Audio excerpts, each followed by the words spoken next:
My life is like a Okay. podcast, trying hard to get the views. All while I am still collecting subs. Bing! Ding. All right. Ryan's been doing that for 10 minutes straight. That's not. Yeah. Right. I can't express this enough. We were on call like 20 minutes before the show started, and for that entire 20 minutes, I was probably doing that. But you know, it's because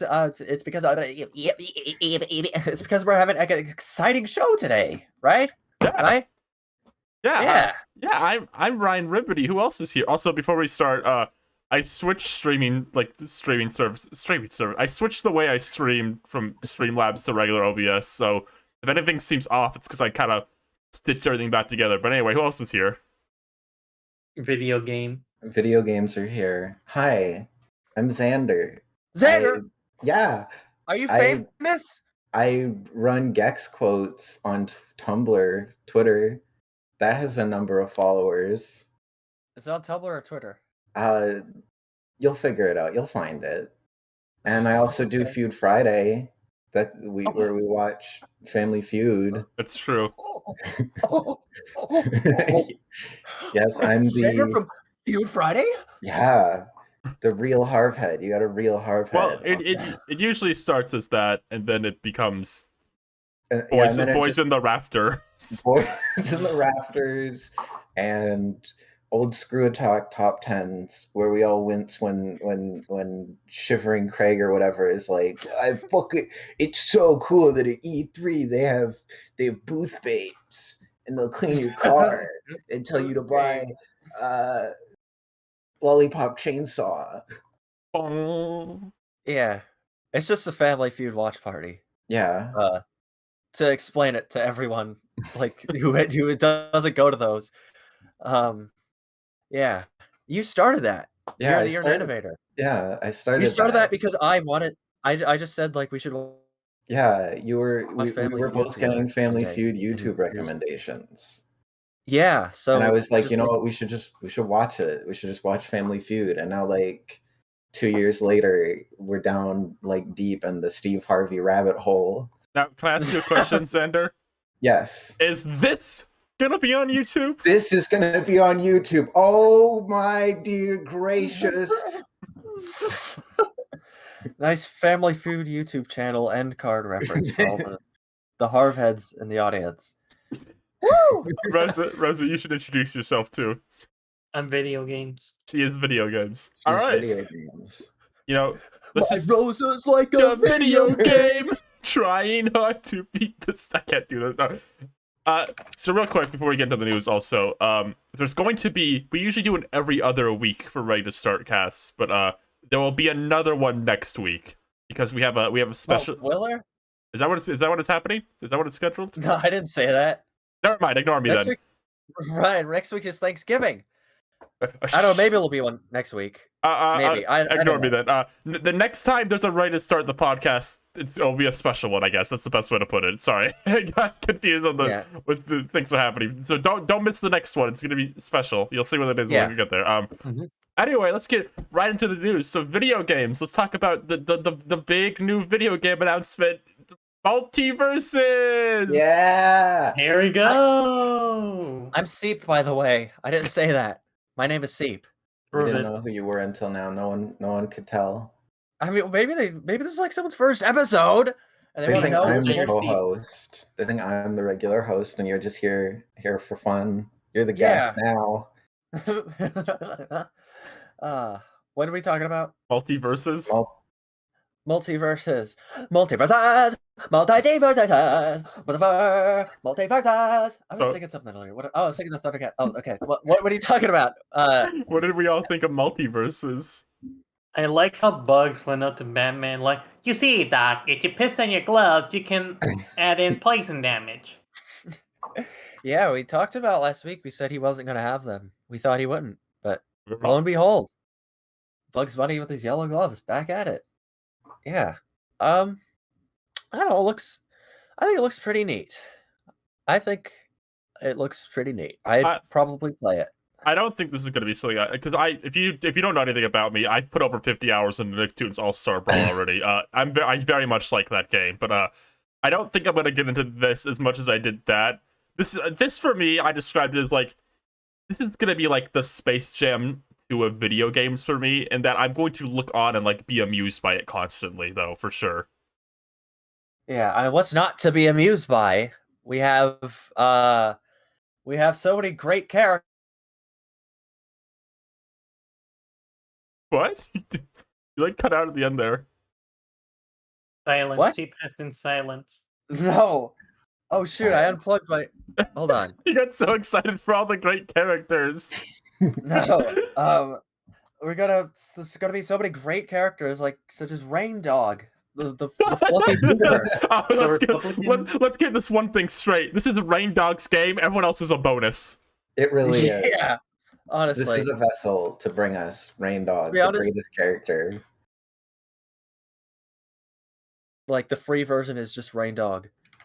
You know, and it's like if you if you want the others, pay up. But like you should be grateful that we're giving you Reindog. Let Reindog fans be happy. Yes. Oh, yes. But yeah, I'm excited to like try it once because it's free to play. I think if it wasn't free to play, I wouldn't touch it. But like I'm intrigued by the fact that they're doing like the Brawlhalla thing, where it's like free to play Smash. I feel like they're doing that. My first thought on the fact that it's like free is probably they want it to have like a pretty like good like online base, because I think of stuff like Overwatch or like Fortnite, and that's free, and that has like a huge. Those games are like, you know, a lot of people play them. So I think they want to have a good online community. That's something that they seem to emphasize. Probably because Nintendo isn't the best. I think it's hysterical. Almost all these games, like this, all advertised. The online is good. Yeah. Now, is Overwatch not free? I don't know. No. Overwatch not free. That's the Team Fortress 2 is still free though. Well, yeah. Okay. Overwatch lives in your mind rent free. I'll say the fact that it's free to play, I think it's weird. That honestly makes me like a little less interested in getting really into it. Cause like, oh, there's gonna be a lot of caveats here. I can feel it already. No, absolutely. You're gonna have to. There's gonna be loot boxes and in-game currency, and you're gonna have to like pay $5.99 to play as Austin Powers for like a week, and then baby. You have to pay $10 to permanently be able to play as Arya Stark. You know, I saw a tweet about this. Someone's like, they like quote retweeted the Game of Thrones character, and were like, this would have been the biggest thing in the world 5 years ago. Yeah, it's really weird to see Game of Thrones characters in like 2021 because like we're post everyone not caring because the ending was bad. Or whatever happened. It's crazy how much like an ending can just take people out of it. Like, 'cause that show was huge. It was probably big when they started making this. No, yeah. So yeah. I want to say, like, out of everyone on the roster, I've seen the least amount of people talk about the Game of Thrones character, which is even funnier. Like, it's just the least character anyone cares about in this game. I don't even know who she is. They could, if they were gonna do a Game of Thrones, they should have done like a meme character. Yeah, they should let me play as Joffrey. Or the guy like Peter Dinklage plays, because like people like him because he was an elf and stuff. Let me play. What's the Hogarth guy? Yeah, Hogarth. Winter is coming. Put that guy. You could have like his page, and like the 2 moves they list are just Hogarth. Like just you could have a meme character, and it would work. I gotta say, I'm really excited. Garnet's always a character I wanted in a fighting game because I think she has cool big hands, and I wanted to punch with them. I'm glad she's in a fighting game. But that being said, I'm looking at the bios for the Steven Universe characters. I feel like they didn't actually watch the show. What are you talking about? When Steven yelled out like friendship power, I'm like, oh no. He said that in the show. No, he didn't. And like season 1, I bet he said that. It's gonna be over for you when Finn yells "Schmauzau" in this game. Yeah. Where's Gandalf? Where is Gandalf? He's in there. They just haven't revealed it. They haven't revealed everyone yet. Yeah, okay, who's everyone's pick? This is Gandalf revealed. I was gonna say, when this game initially got leaked, like the actual image, Gandalf and Rick from Rick and Morty were on the roster, but they're not here. Rick on the leak kind of looks rough, so I would be surprised if Rick was very early in development. I don't know what happened to Gandalf though, but it's gonna be huge. Here's my prediction: I think they're saving Rick for the Game Awards. Oh my god! Jeff, Oh my god! And then Rick's gonna come on stage with Jeff Keeley. There's gonna be Ness's second appearance in the Smash trailer. It's gonna be like the Joker reveal where everyone's like, "Oh, what is this? This Oh! isn't." Oh, it's Rick! Yeah, Rick's gonna hack the Game Awards stage and go. And he's gonna. Yeah. Sorry, Jeff. I'm taking this thing over. He like says something meta and crazy, and it was like, what? Geez, you didn't give Neo the World Ends With You a music awards? You guys really have sold out. Yeah. Oh wow, you didn't even nominate Jerma? He's gonna say that on the Game Awards. Yeah, I mean, Jeff, he'd put on like a 24-hour the Sims stream. I think he should be nominated. That's pretty impressive, right? You get a carnival, Jeff. Yeah. Dream do. Okay. Yeah, I think this is something I'm pretty interested in. I feel like I think there's a lot of Warner Brothers things that I'm pretty into. Like I really like how they have like a mix of like you have like the Steven Universe and Adventure Time, but then there's also the classic cartoons. I think Tom and Jerry looks really cool in this. It's funny that they're basically Rosalina and Luma. Yeah, it's really funny. Makes sense. Yeah, I really that's pretty good. I like Bugs's hole dig move. That's pretty creative. I didn't even like think of that. Like it really is interesting. Like seeing the ways that they translate. I know some characters in this kind of format that they've never been in. I kind of went through. They've unified the characters pretty damn well. Mm-hmm. Yeah. I love that they're using the most recent Bugs design. I'm a pretty big fan of it. Yeah, that's cool. Oh yeah, can we talk about Shaggy? Yeah, They made him the Shaggy for that one Scooby-Doo movie. And I only use 1% of my power, Scoob. I can't fucking. Watching that. Like, I was thinking about this. A 7-year-old is going to see this game and see Tom and Jerry and Shaggy, and I go, oh, I love them from cartoon. And they're gonna open the game and click on Shaggy, their favorite character of all time, and he's gonna start going, you haven't even seen 1% of my power, man. And this 12-year-old is gonna be so fucking confused. No, they're gonna. Are you kidding? That 12-year-old's gonna be like, "This is awesome," and like they're gonna like assume that's like the Shaggy, because like an epic Dragon Ball Shaggy. I really like how if you like look at the character descriptions, some of them hint towards like some kind of story mode happening, and I like how they like apparently like Shaggy. Oh, I like the idea of Shaggy here, where it's just like he was just normal Shaggy, but he ate like a power crystal or something, and he just suddenly got like powers. I do like the lore they give that he's a superhero for the little guys. It's the official lore. Mm-hmm. Yeah, and I kind of like they kind of go half and half with it. Like they do give him the meme powers because I think that's why they made the game to begin with. Yeah, that's the rumor. It's because people were demanding Shaggy to be added to like Mortal Kombat, I think. So that was kind of the inspiration behind that. Right. But I like how they give him like some powers, but they also like he has like his running animation is like from like the cartoons. Mm-hmm. And he has like some kind of sidestep animation or something where he's tiptoeing, which is pretty cute. So yeah, he's kind of neat. I like how you can summon a Scooby snack. Related to Shaggy, when they post like all the voice actors on Twitter, Shaggy's got so much more than everyone else's, and I think it's so funny that everyone hated Will Forte's Shaggy so much that everyone was just so excited to see Matthew Lillard again.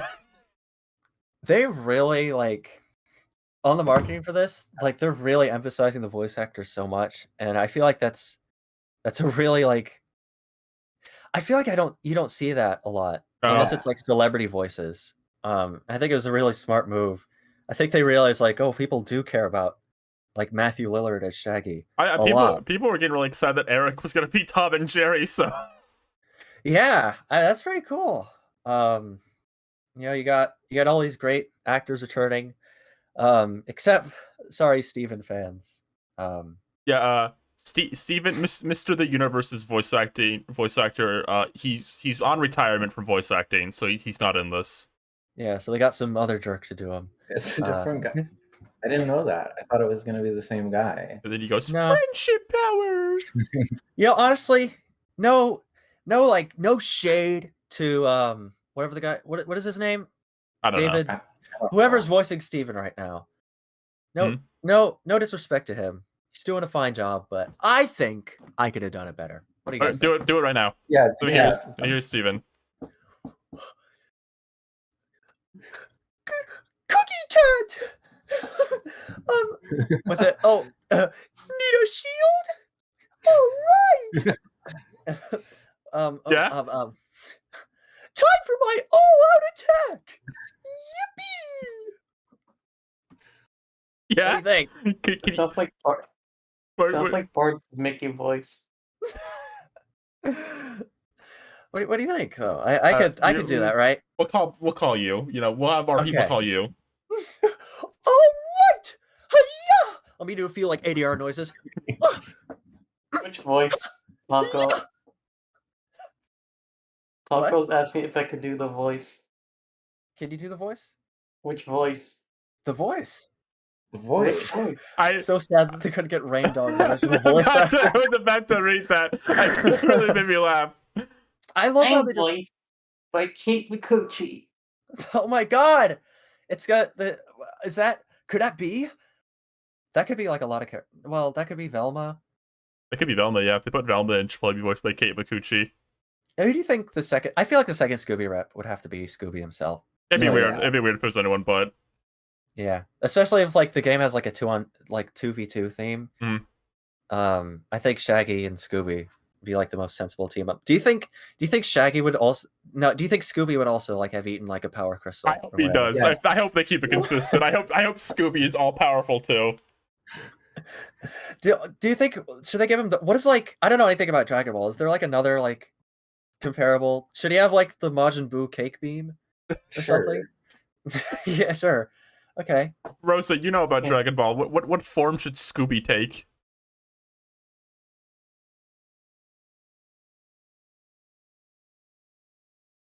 All I can think of is that dog for Dragon Ball. But he's not like there's a dog in Dragon Ball. There's a dog in Dragon Ball? Yeah, there's a dog in Dragon Ball. I honestly don't think I've ever seen a dog in Dragon Ball. It's always like pickle guys and stuff.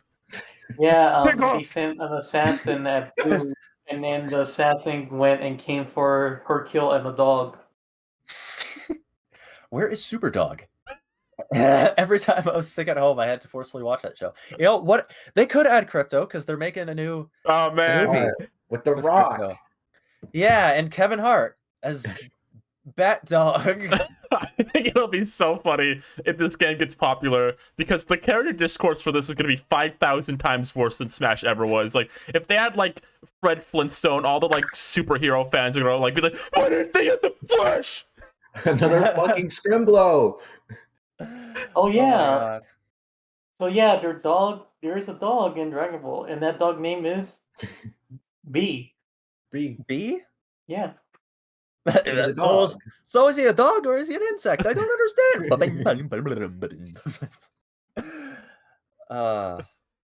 Fred Flintstone is probably going to be in this. He was like on the very, very initial league. So, I mean, we can expect... if Freddy gets into this game and he doesn't have a tiptoe bowling attack, it's not worth it.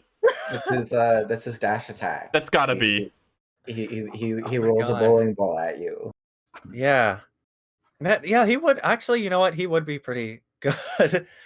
I think it'd be funny if, like, Daffy Duck never got into this game, like, in the same vein like Waluigi does get into Smash. Yeah. that is like that makes sense for him. But also someone said something. Because Bugs Bunny's based on like the Looney Tunes cartoons version of him, which is more like a Tex Avery kind of Bugs Bunny. Yeah. So like Chuck Jones is like the more popular depiction like nowadays. Yeah. So someone said like if they add Daffy, it could be like a Porky and Daffy like duo character. Which I think is just I think that really works. You got 0 to 100, bitch. Let's mention something. Yeah. What? So 2 things. Apparently, B died 5 years in, but lived past 10. Oh. Yeah. Okay. Here's the thing. There was a year where everyone died. In Dragon Ball? Yeah. That's like in Fairly Odd Parents when Timmy froze time for 40 years.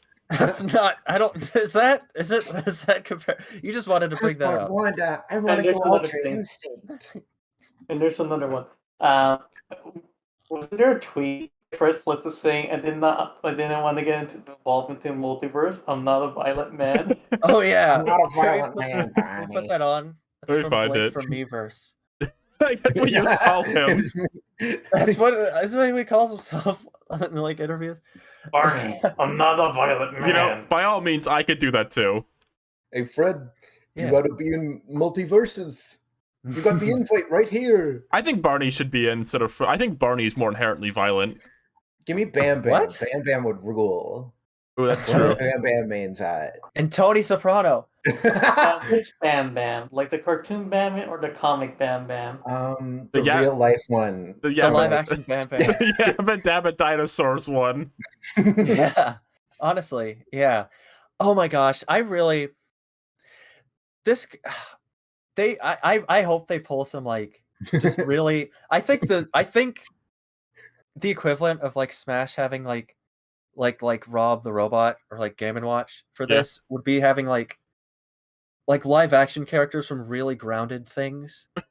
Yeah, like what does Warner Bros own? Like Sheldon Cooper. Yeah, exactly. You can have him. You can have Steve Urkel's not really that grounded. You would have like cartoony like robot legs or whatever. Steve Urkel has poison damage. Do they have Frasier? I honestly don't. Let me go on HBO Max. Yeah, that's what I was looking at. Like, they can have Grover. Super Grover! Super Grover's got to get in! Yeah, honestly, I could definitely see that happening. I think the Sesame Workshop would definitely hand over their characters for this. They're gonna add all 6 of the friends as individual characters, taking up their own slot. Oh my god. Let me see. I feel like Ross would be like overpowered because he has an anger of him that makes him a violent man, and he's like super good at gaslighting. Coach McGurkin. I said this last time, but I think if they add any Teen Titans characters, it has to be the Teen Titans Go version. Oh, I think the Teen Titans Go are gonna be like the core of this game in terms of like community reaction. I think like you're gonna go on YouTube for the Raven Teen Titans Go reveal trailer. It's gonna have a huge dislike bar, and everyone's gonna be mad in the comments. You know what? I think that's fair. They'll have one Teen Titans character and then a Teen Titans Go character, but it's Raven. About both of them. Oh, and they could have like one of the live action ones. The one from Injustice, specifically, that one. I'm just looking. Racer would use dark magic. They own robots. Cyborg Bellivore attack. Oh my god! About that okay. I don't know if Warner Brothers owns this or if this is it just happens to be on their streaming service. But I'm looking right now. They have Elf on HBO Max. Yes, gay people. Gay people. Yeah, it's the perfect character to ride around Christmas. Shut up! Santa's coming to town.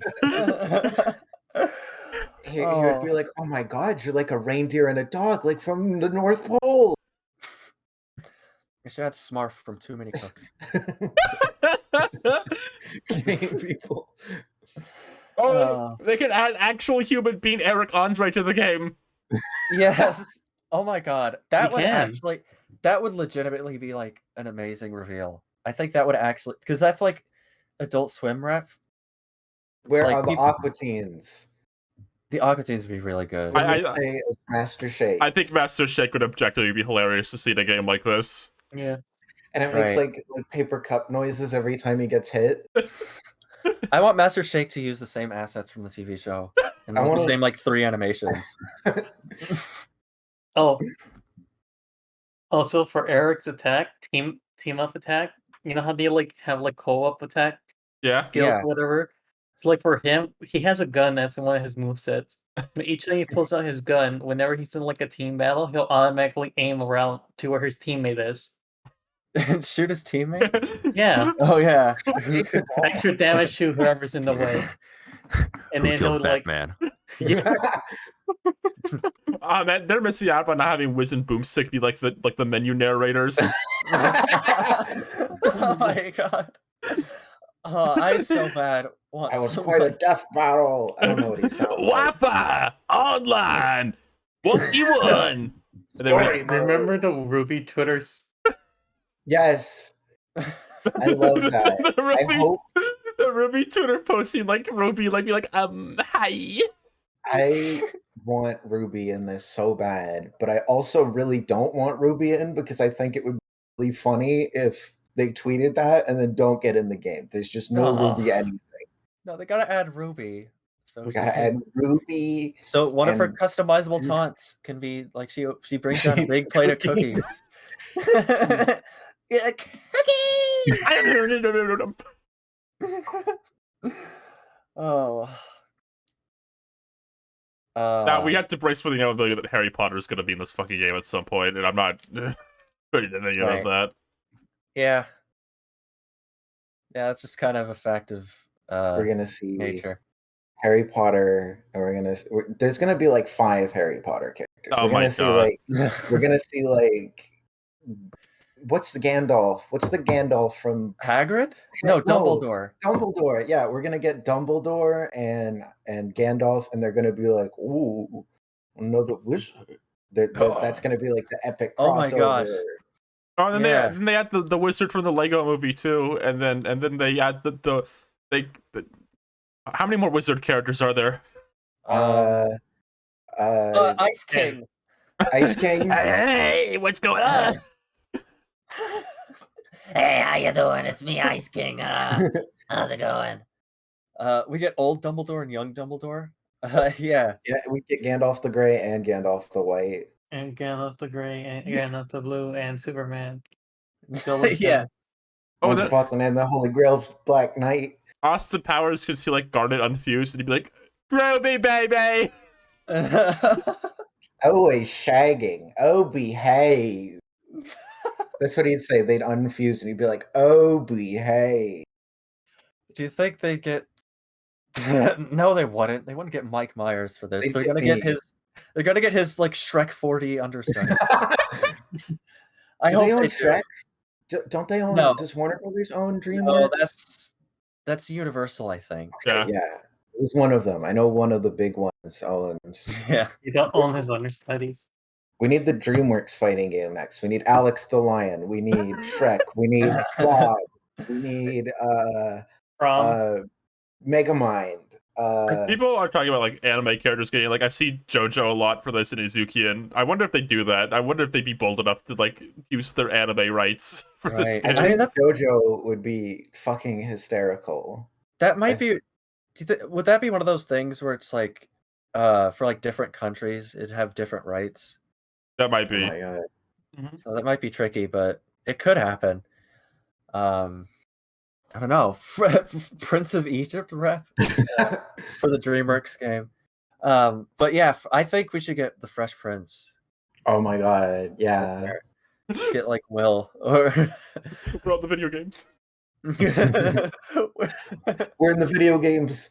that's like his story mode intro. Like No.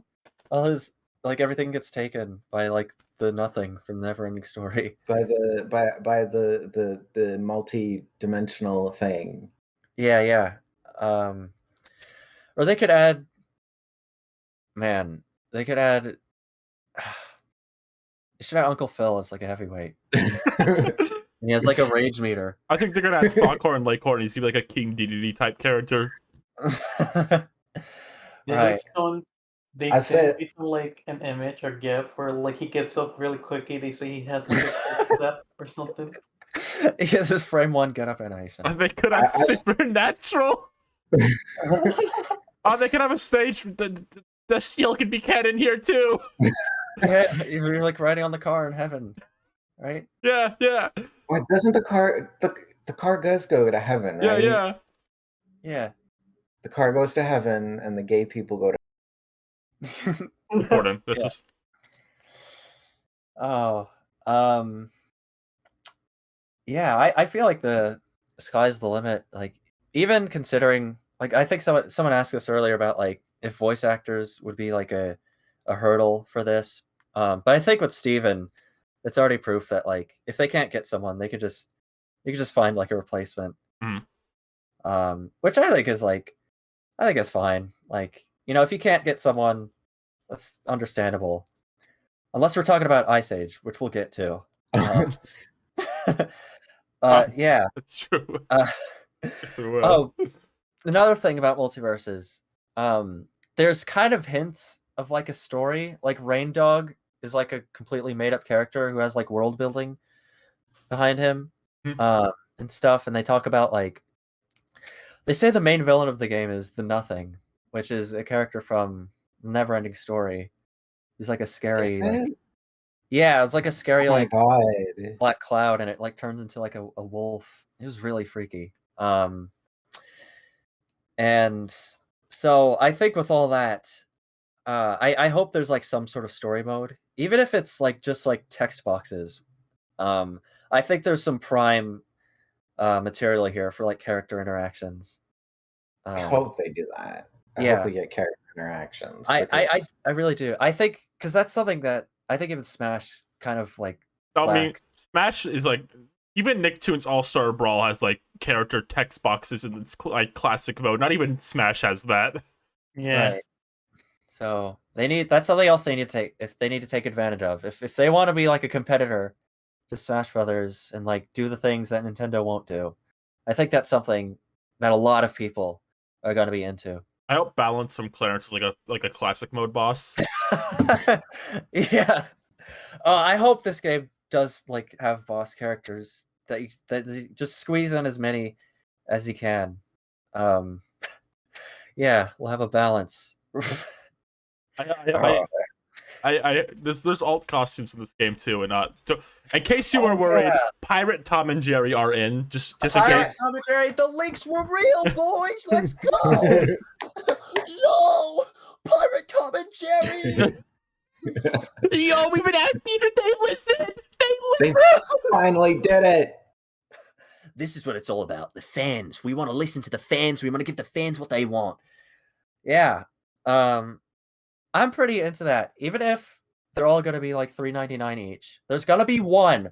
There's going to be one like Jake the Dog alternate costume that I'm just going to be such a sucker for that I'll spend the money on. You know it's going to be like Fern is what you're going to buy. They're going to have a Fern for Finn.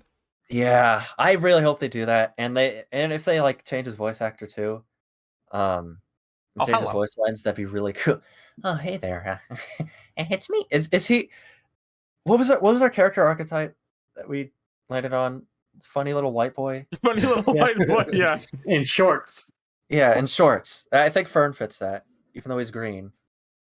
Oh, and blue skin alien Jake. That's another thing. That's like something I instantly thought of. That would be really neat. That'd just be like a little cosmetic thing, but one of the Shaggy alts is like a bearded Ryu joke, I think. Yeah, really? He's like Ryu from But Streets. old. I like how Shaggy is just like their fighting game character. Like every fighting game has like a fighting game character. Where they're Maybe just Shaggy into a show though. Yeah, exactly. That's the term. He's gonna have like a sandwich projectile, I think. Meek little boys. Meek little boy character, yes. That's exactly what Do you think they'll let Milo Murphy be in the background of a stage? No. He needs it. We could just have other Weird Al characters instead, like Banana Man. That's true. Banana Man from Adventure Time can be in. Put in his pony Sona. Put in grilled cheese.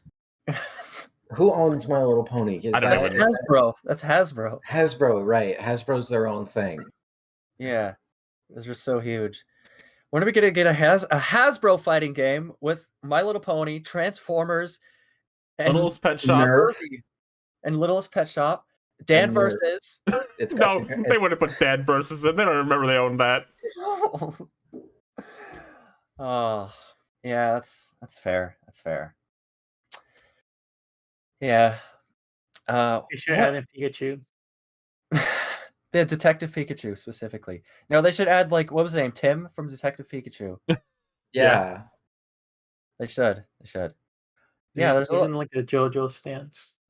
I'm gonna keep an eye on this. You know, there's a lot of interesting things happening. You know, they could add Carl from Aqua Teen.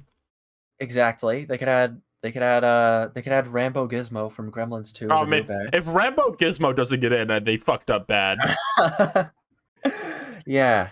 Hasbro fighting game already exists. I want proof of that. Like a crossover Hasbro fighting game.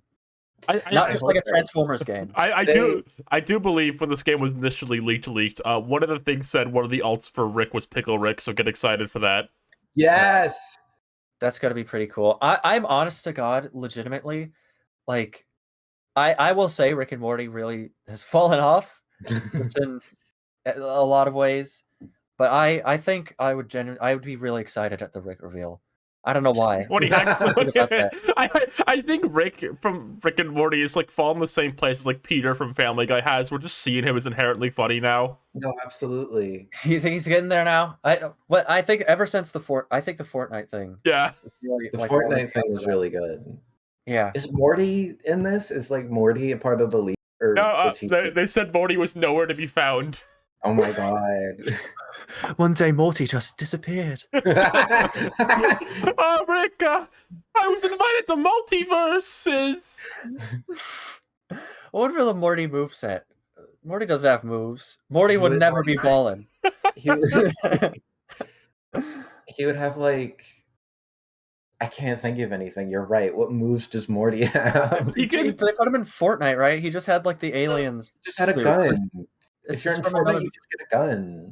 He can use like for that episode where they go to the apocalypse world, they get to the buff hand. It could be buff hand Morty. Oh yeah, he used the buff. He used the Morty. He's got like a falcon punch. He'd have a giant sperm attack. What's going on? I like watched that. I watched a bit of the most recent season of Rick and Morty. That was one of the episodes I saw, and I was like, I don't think I like Rick and Morty at all anymore. What was this about sperm and everything in Rick and Morty sperm episode? You haven't heard, Rosa, the Rick and Morty sperm episode? It sounds like that's possible. Wait, hold on. Did this person in chat call the character from the Iron Giant It's Art? Is that what his name is? It's what? What's his name? It's Art. I find it. You know what? I will be. They should have the Iron Giant, but Iron Giant is too big. He's too big.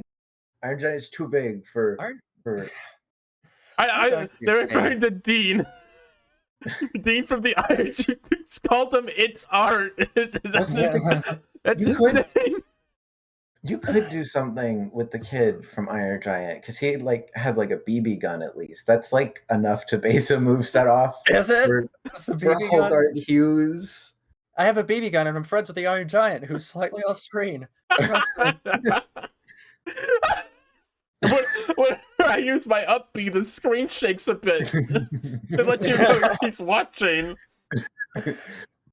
I do think a stage of the Iron Giant would be pretty cool, though. Like, I don't know, he's just like holding you or something, or you're on his head, and he's like spinning around. It's like pokey floats. He's like flying in the air. I was gonna say they should have poke floats, but with Falcor from the Neverending Story. Like, oh my gosh! While he's flying, and he goes. I think my single favorite suggestion for this game so far has been Sonic Boom Sonic specifically.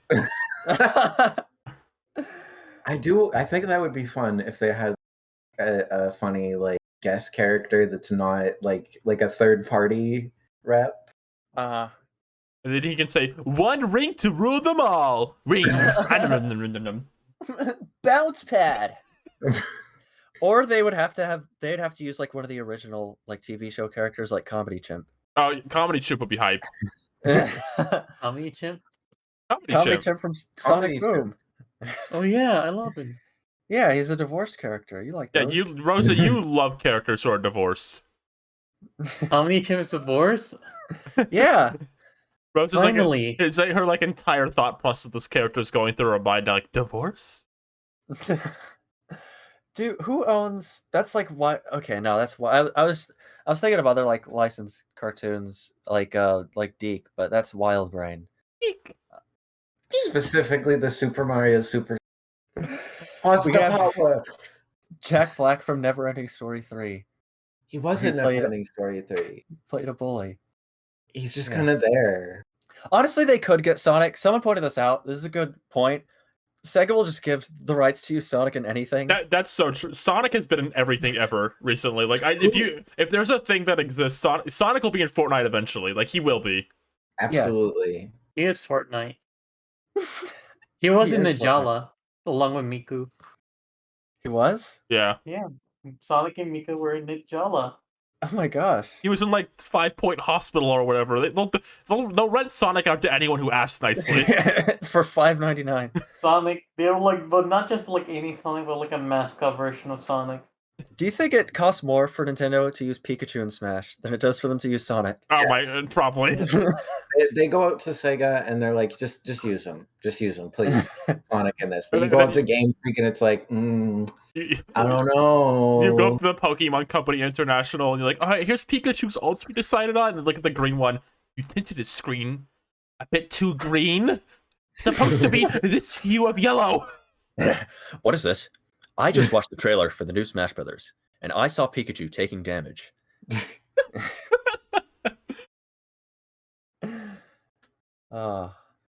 Larry the Cucumber? Yes. Is he even... Who owns him? I feel like God owns Larry. I think you're right. You just post this image of this Proud Family. The guy from Proud Family called the Joker. He is the Joker, to be fair. Why is the Joker? Why is Sugar Mama dating the Joker? Man, if they made a Disney fighting game, it would be so lame because they wouldn't do any cool character. They wouldn't put Sugar Mama in. They wouldn't put we had this conversation where we talked about all these characters that they would never add. Isn't there like a Disney MOBA right now? Yeah, Disney we're just gonna put them on the screen. I'm not doing that. We have to do the same thing. No, but if Disney did a fighting game, it'd just be Disney, Pixar, Marvel, and Star Wars, and nothing else they own. Yeah, they wouldn't touch the Muppets. They wouldn't put Sugar Mama in. They wouldn't put Homer in. If they weren't in The Simpsons in Plusiversary, they don't have a shot. That includes Homer. He doesn't have a shot. Homer wasn't allowed in. He wasn't. He was Goofy's. That's true. He wasn't on the list, but Chalmers will be in there. No National Geographic rep. Tiger. And you call it Smash Bros, despite the fact they are obviously grilled. I like the idea of the announcer going, "Elephant." Too many animal characters. God, there's too many. What the crap? There's too many animal characters. Oh, rabbit? Not Winnie the Pooh rabbit, just a rabbit. Yeah, like there's like a leak of like character names, and one of them is Rabbit, and all the Pooh fans get hyped. Is there not like a National Geographic like guy? Is there not like a host of like Zaboomafoo? Zaboomafoo? No, that's PBS. Wait, hold on. Rewind a bit. Who owns G4 TV? Oh my god. Scott the Woz. We gotta get Scott the Woz at the Multiverses. I do want the Woz. We gotta get teach the characters what sex isn't. What's the G4 show where it's like a little pixel guys? Code Monkeys? Yeah, Code Monkeys. Put Code Monkeys in. Okay, G4 is NBC, so they're going to be in the Peacock fighting game. Oh, man. Versus Jim from The Office. Yeah. But I want Scott to fight Barney Rubble. Bobby Rubble has more issues to deal with. It's just Scott the Wells. Oh my gosh. All right, to finally wrap up the multiverses segment of this podcast, because we could go for another hour if we wanted to. We really can. I think this is such a bait for just talking about stupid shit. I've asked this before. What is your ultimate dream character for multiverses? Scott the Wells.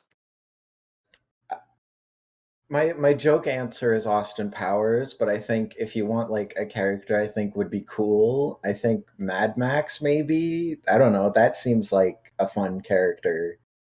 If it's like he's like just grunts and has like his little... Yeah, baby. Let me see. Finn and Jake is a pretty good pull for me. I like those guys. They should add. Won. Yeah. I said this last time. I think it'd be neat to see like the Gremlins from Gremlins. They just have.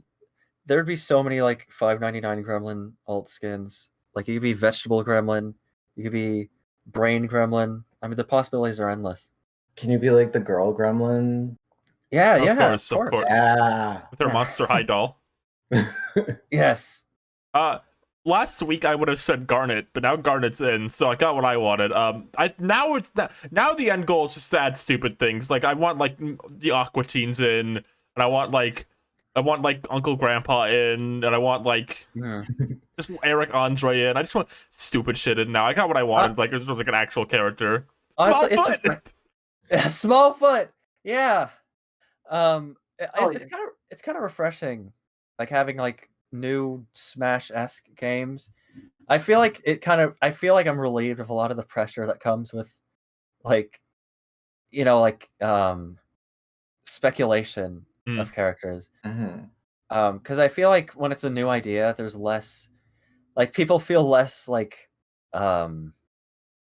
vitriolic about what other people want to have in the game. No, I mean like there's people like joke about drama and like Nicktoons All-Star Brawl character, but like everyone kind of wants like the same things mostly. And Nick is like a very condensed thing. Like you don't have to branch outside of Nick, and everyone knows like what the Nicktoons are. So like it's like, oh, everyone wants Jimmy, Jenny, Rocco, Timmy, and then a few other weird ones. Everyone's kind of on the same page.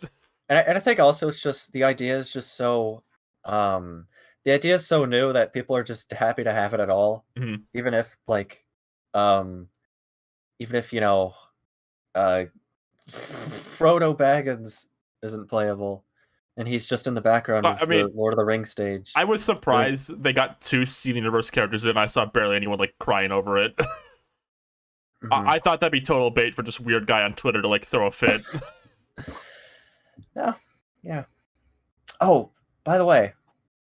Yeah? Last week, you did ask, like, if we could have, like, a crossover game, like, what would we want it to, like, be themed around?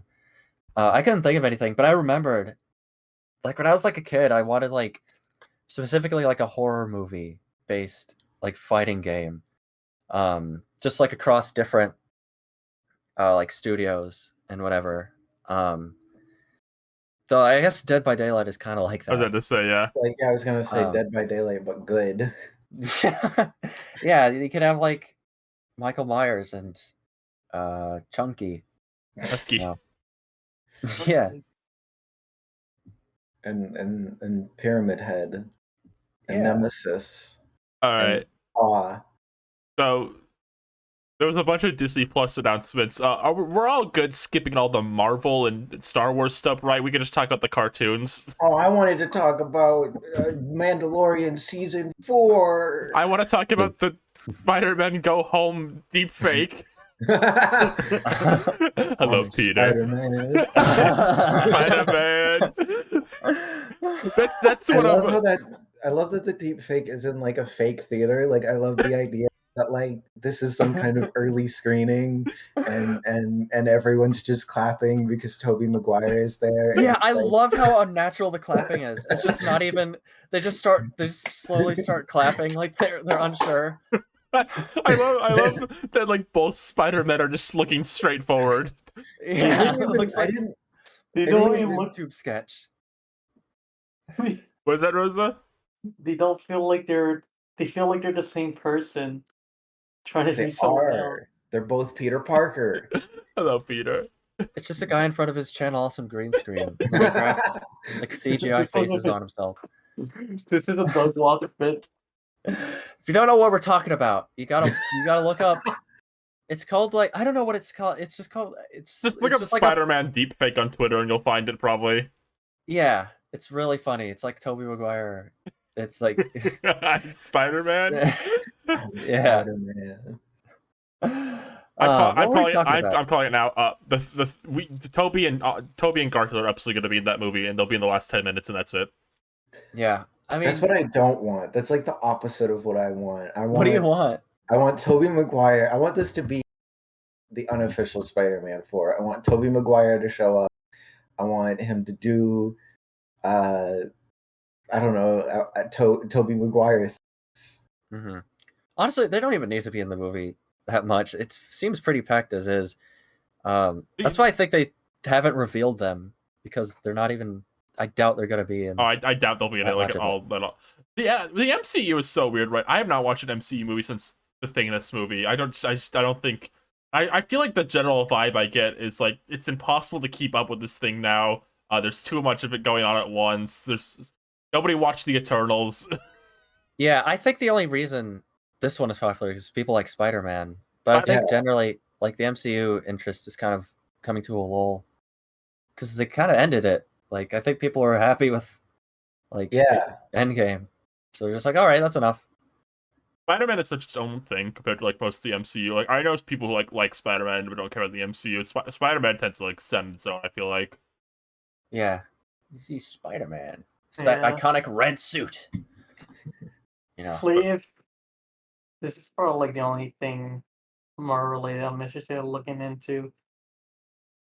Yeah. We'll all not care when Spider-Verse 2 comes out because it'll probably be better. Anyway. Yeah, I'll Don't definitely say that. Spider-Man fans love Spider-Verse. Come on. I know. I just say it's gonna be better when it comes out. Let's start with the exciting Disney Plus news. Did everyone see the teaser trailer for the Adventures of Buck Wild? Oh my god. Yeah, I did. I mean, I don't want to speak for anyone in the audience. But yeah, is this like a movie? It looks like a TV show, but it looks like Penguins of Madagascar. I was gonna say like Netflix's All Hail King Julien. This is Ice Age's All Hail King Julien moment. Yeah, it's like decent animation, but it's definitely if you compare it to like the scene of Buck in Collision Course where he's like flying with the dinosaurs, like it's definitely a step down budgetary wise. Buck was always like I think agreed to be like one of the better parts of Ice Age, which makes it so it's funny they took a character that was like decently beloved and they paired him with like the two least liked characters in the entire franchise. They ruined it when they announced they were making like a Buck thing. That was like exciting because Buck's like I feel like there's pretty good consensus. He's like the best sequel character they added. Like if you look at all of them, like nobody's favorite Ice Age character is Julien. Okay, now I'm just gonna say it. No, take it. I'm gonna say it right now. Take it back right now. I don't care what they say. Julien was a lovely man to Peaches after her other boyfriend from the fourth movie left her. After he died of natural causes because he's a little rodent. I can't fucking believe they made that little rodent character for Peaches as like her love interest, and then he just doesn't come back to the next movie, and she has a new one. But yeah, so they took the best Ice Age sequel character and paired him with Crash and Eddie, which I think honestly, I'm not joking, that might be enough to just kind of ruin it. I don't want to watch something that stars the Possums from Ice Age. I'm sorry, they're not funny. They're always like the kids. The kids would have been fine with like just Buck and like I don't know, Sid. Why not Sid? No, you gotta have a funny character for the kids to be like, oh, it's funny. Sid is hilarious. Buck is literally already a funny character. Yeah, honestly, yeah.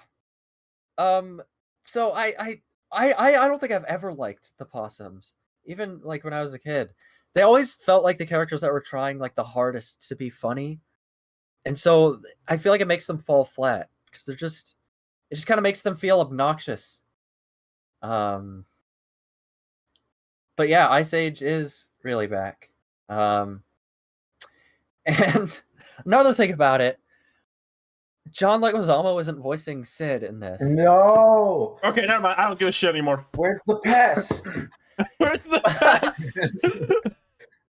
And I just want no disrespect to John Leguizamo whatsoever when I say this. I mean, he's a great actor and comedian and whatnot. There's no way he was too busy for this. Like, I'm sorry. Maybe he just Like, didn't want to. Maybe he was like, I don't How want would to do it. why would he have voiced Sid the Sloth in every piece of Ice Age media up Maybe to this he's point? done. Maybe he's done. Do you think he's really just moved on? I don't know. I feel like what's happened here is Sid the Sloth is gonna have like 5 lines in this. Oh, totally. And they didn't want to like dish out on the money to actually get John Leguizamo because he's so expensive, I guess. So they just have a replacement, and he's like a fine replacement, but it's just like I'd understand if like I don't know, like Jennifer Lopez was like, nah. I'd understand that, and she didn't want to voice the girl tiger, but like, yeah, John Leguizamo. What happened? Is he sick? I'm gonna assume like he's sick. That's the only reason he's not in this. Sorry, I got a cold. I can't come in today, Disney. I got a cold. I can't do Doesn't this. Sid just sound like he has a cold all the time? Yeah, Sid always sounds diseased most of the time anyway. Oh, well, even better. He's like, no, I can't come in. I can't come in. Oh. John Leguizamo is voicing Glowbox and Mario and Rabbids too. He did voice Glowbox. He did. Was he Glowbox? I thought he was the fairy. No, he's Glowbox. He's got to do Tails now, so he can do every like iconic video game character's sidekick because he's done Luigi too. You think he's gonna be Tails? Wasn't he? Movie too? Yeah. Who was Murphy? There was like a celebrity that was Murphy. Not a celebrity, but it's Billy West. So it's Billy West. It's a famous guy, but not like a celebrity. Yeah. Yeah. See you in Rayman 4. Above all else, I think it's probably very telling of Disney as a company that they bought Blue Sky, canceled their film with like gay people in it, and then just made it an Ice Age thing. Yeah, and didn't even give it a budget. It's probably very telling of Disney. Yeah, that's their consolation.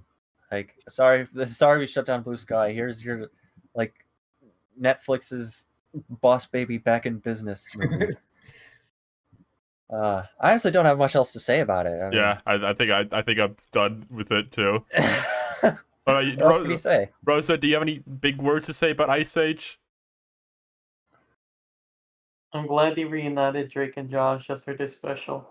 Oh my god. Next on the... I don't think we'll have anything. I just want to mention this so no one gets mad and we forget it. There's a Baymax cartoon. Any thoughts on the Baymax cartoon? It's fun. That's all you have to say. That's all you have to say. Yeah. You know, sound like a Sonic Sprite really laughing. Was it Baymax's dog days? When Baymax makes noises, he sounds like the Sonic Sprite videos where they're trying to laugh. I love that one picture. Let me put Baymax with the Simpsons. We'll get to the Simpsons thing, but I do want to put... Actually, let me wait till we get to that to put the Baymax with the Simpsons lip on screen. Yeah. Why did you put the Fairly Odd Parents Gilbert Gottfried character? I saw him in my files and had to. They're already making a sequel to the Diary of a Wimpy Kid movie. They have one planned. Roger Rules is coming soon. I can't believe they're just making the same things again, but animated. Did the first one come out? No, did that come out? Not even. It's not out, and they're already like, yeah, we're doing them. We're confident. I mean, to be fair, I think it's less than confident. This is no disrespect to the artists on this movie because I'm sure they're all working very hard, and movie production is such a thing. But this movie doesn't look like it was very expensive to make at all. Yeah, feel like we're treading old grounds too. Yeah, I mean, they're gonna release the trailer for Project Rules, and it's gonna have all the same jokes that were in the trailer for the other movie they made.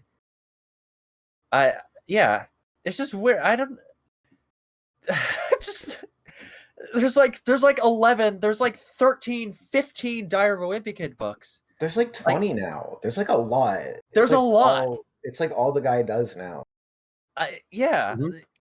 You could adapt something else. I'm sure people would be fine. If you're making a new movie, you might as well make a new story. Like use something that hasn't already been adapted. Didn't he say that like he will not stop until he stops? Until who stops? The guy. Yeah, he said he won't stop until he stops.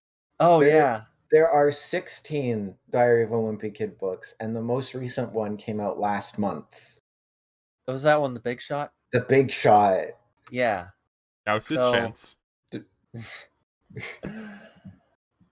Yeah. Do you think they're when do you think they're gonna stop? Do you think they're just gonna keep going? I think he's gonna keep going until he like dies. He's he's the very much movies. that. Do you think the movies are just gonna keep going? I think that like Diary of a Wimpy Kid is like just so easy to make and still like profitable that it's like The Simpsons. It's just gonna go until it just can't make money anymore. Right. After Even Awesome Friendly Kid is the most fucked up book ever. I'm Oh gonna my take your God. word for it. The Rowley Chronicles. That's the Rowley Chronicles. Oh my gosh.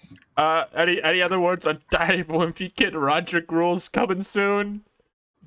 Jeff Kinney knows about Spamton and has made jokes about him. I really like Jeff Kinney's Twitter. He knows what he's doing. Epic gonna come out with a special, make like a Diary of a Wimpy Kid and Spamton jokes. When? So they dropped. Actually, I'll save this for last because I think because this is the most substantial thing trailer wise. But what do you? They're let me read the tweet for this. Rev your engines. Owen Wilson and Larry the Cable Guy return to voice Lightning McQueen and Mater in the Disney Plus original series Cars on the Road, streaming in 2022. What do you think? I want you. I was gonna say something about divorce, but There's like concept art from that where they're like Mad Max cars, and I'm kind of into that. I think Cars Mad Max is a fun idea. Have you seen that? What? No. Is it real? Yeah, there's a People died concept art. Hold on.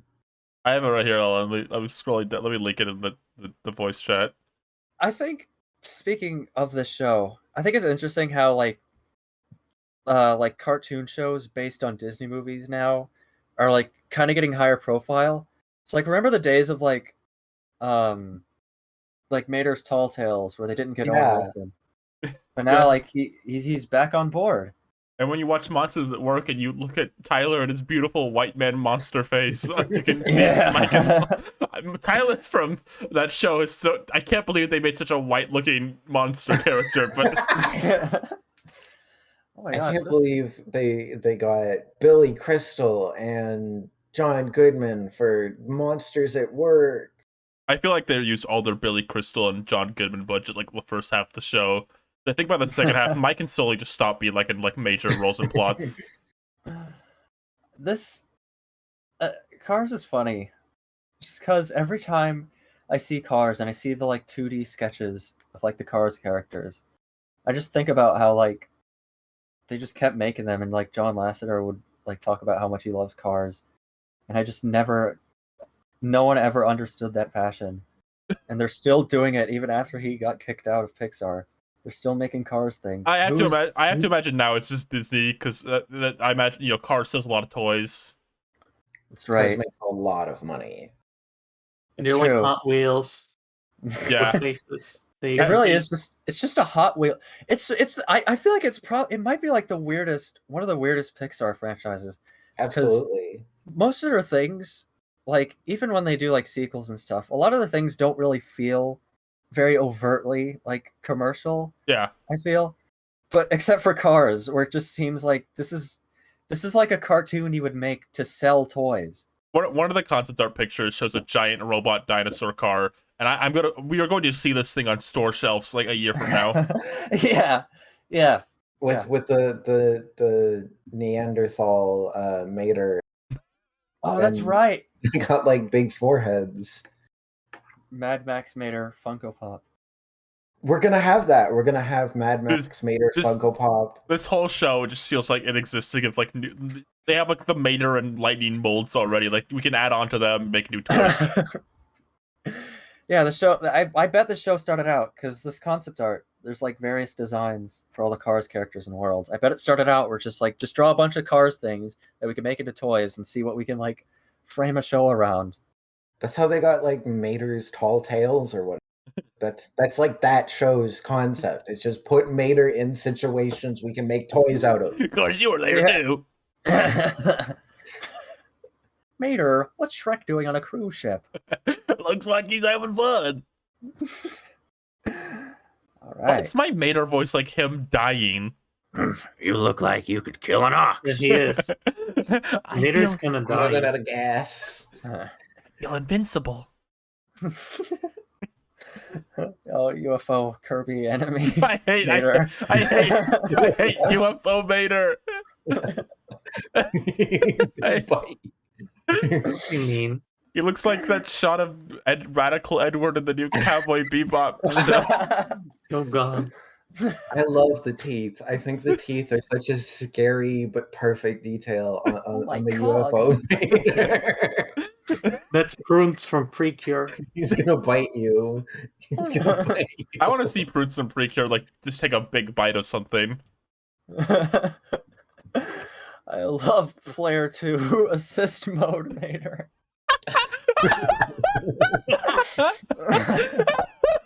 Oh my god! Oh, your little brother can pick up the Wii remote and play alongside you, but the Mater 3D platformer.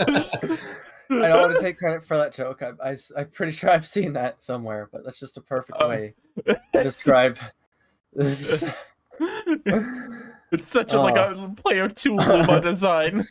Yeah, this character that can just float around and doesn't need any like animations. They put player 2 Luma on the logo of Mario Galaxy 2. That was a selling point for that game. It was. As a kid, I was like, oh my god, you can actually play as a thing instead of just the pointer. This is so cool. It's basically the same thing, but with like a character to represent the pointer now. That means a lot when you're like 11. That's true. Oh my god.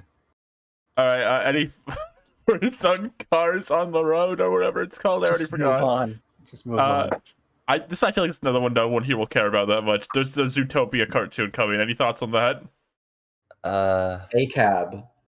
Weren't they gonna do like a whole other movie I don't even know. at some point? I feel like Zootopia, it's like gonna be very hard to justify what the main character is now. Like you gotta dance around what she is.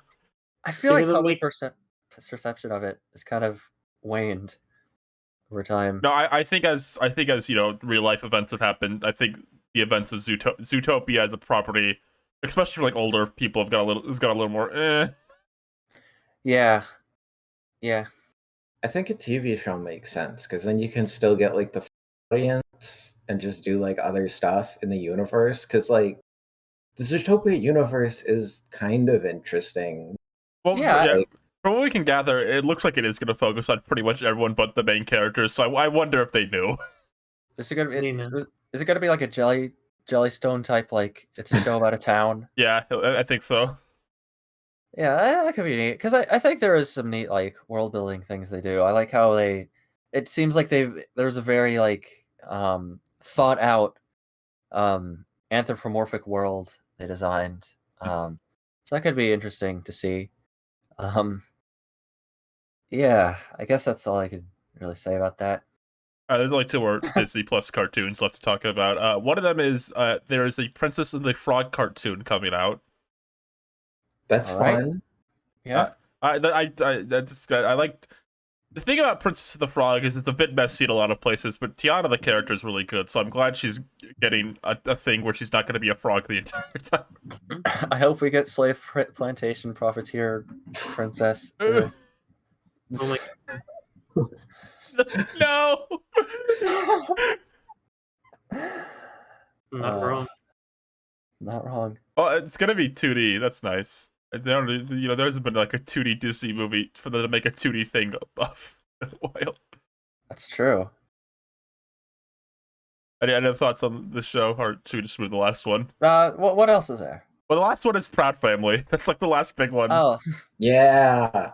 That's the one I think I would say most people are excited for if you're like a cartoon person. Yeah.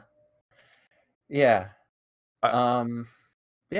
I've always thought the Proud Family was maybe this is a Jurassic. I always thought it was a beautiful looking show. I always thought it looked great, and the new one looks great visually too. I think It does. Yeah.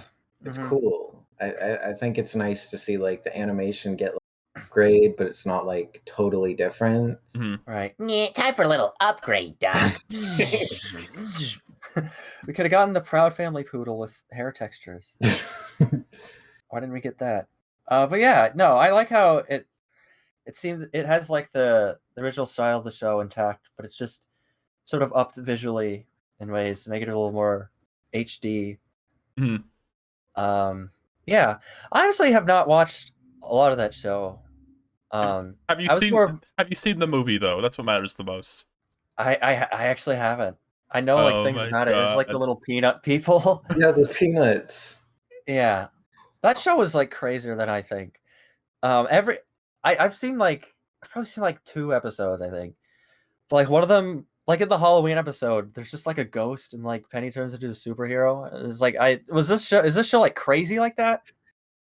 Kinda, Um, yeah. Like sometimes I wasn't it's- aware of how crazy it was, honestly. It's like half grounded, like real stories, and then they go to like peanut people and have to like defeat an evil villain.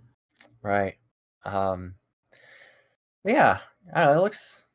I'm liking it. I'm liking how it looks. I might give it a watch. I don't know. I might. Sugar Mama will get into Disney Mirrorverse, I'm sure. Yeah. It kind of made me want to watch more of like the original show. That's what the recent Cowboy Bebop thing did. It made me just go back and watch the old one. So I imagine I'll go back and watch some of the older Proud Family before this comes out too.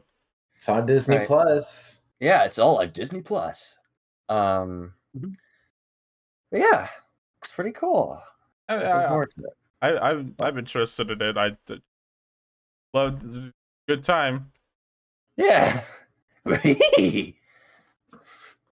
Well, that was all the new cartoons, but there was also a very special short dropped on the Oh my gosh.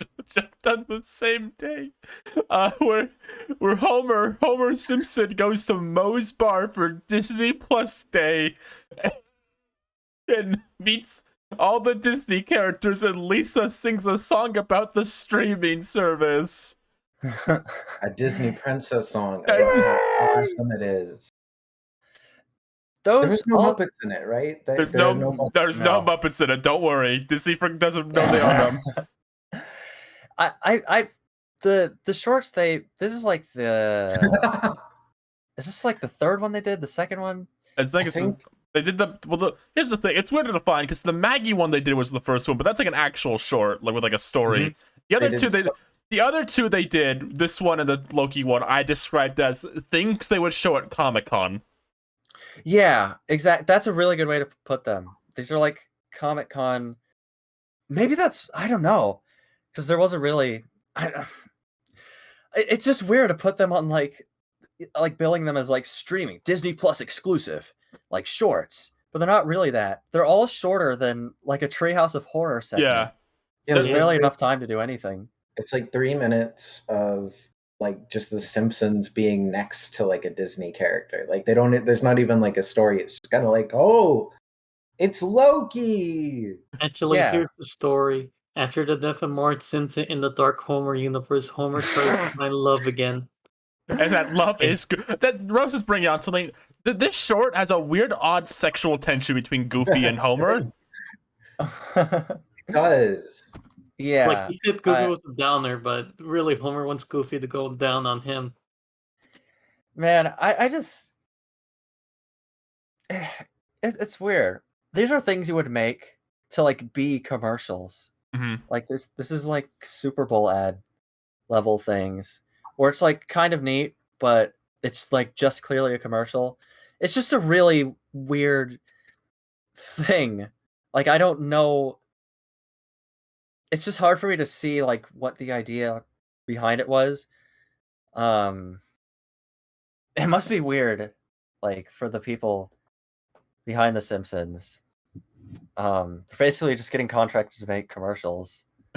Yeah. Like I don't know. It's just a weird thing. It's just a weird thing that just suddenly started happening now that Disney owns them.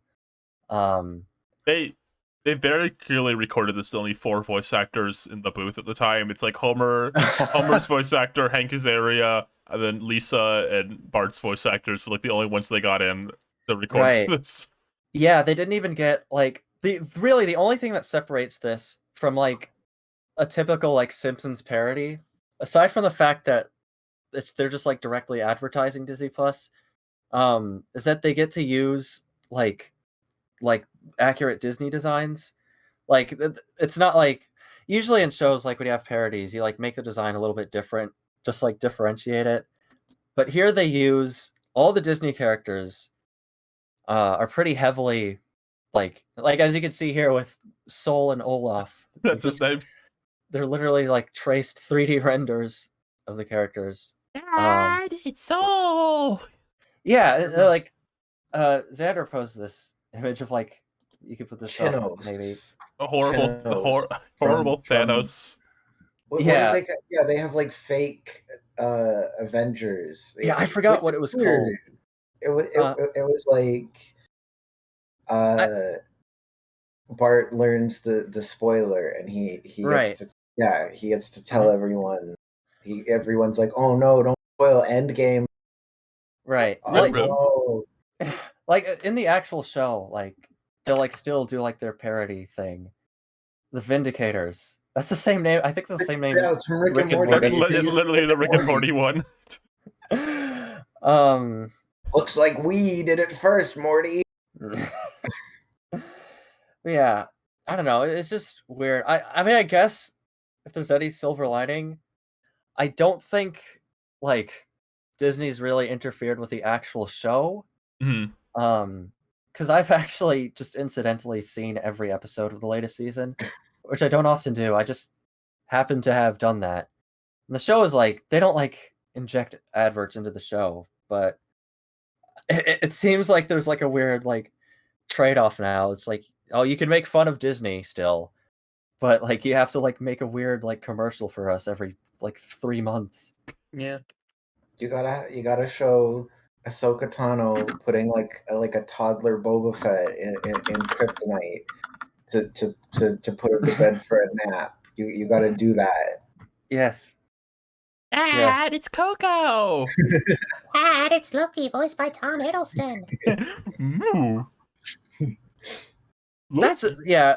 You did mention that. It's just it's weird that they didn't even get any of the voice actors. Like that just kind of speaks to how probably quickly this was produced. Like they could have just recorded this. I said like they just recorded this at the end of like an episode reading. I'm almost certain that's because Marge isn't even in this, so they probably just didn't have Marge's voice actor in the booth that day. Like just don't put Marge in She went home and they were like, oh damn. We need No, it's like I said, this is the Dark Homer universe where she's dead. Hey Dan, can you do a Donald Duck voice? No. Try anyway. The Donald Duck voice in this is so bad. Yeah. He's like, hey, you let go of me. It's like just like doing like I'm a little gremlin. Oh. But at the very least, we can take away Goofy and Homer shippers really got their win with this one. Yeah. They did. Finally.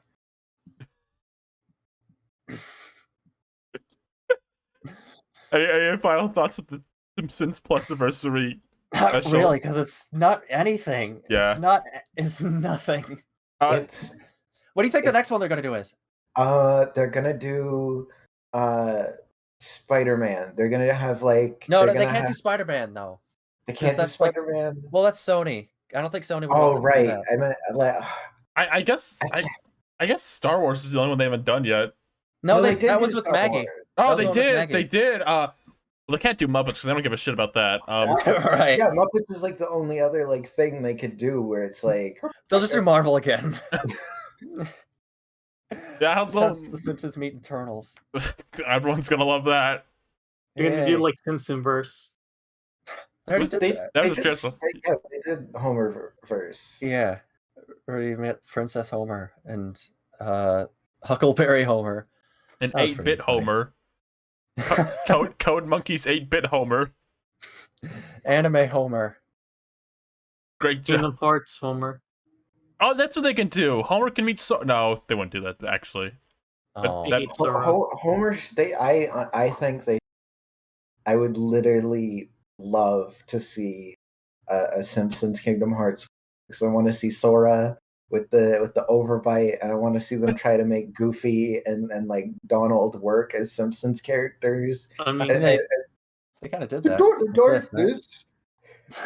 I was talking. We were watching our friend play Kingdom Hearts the other night.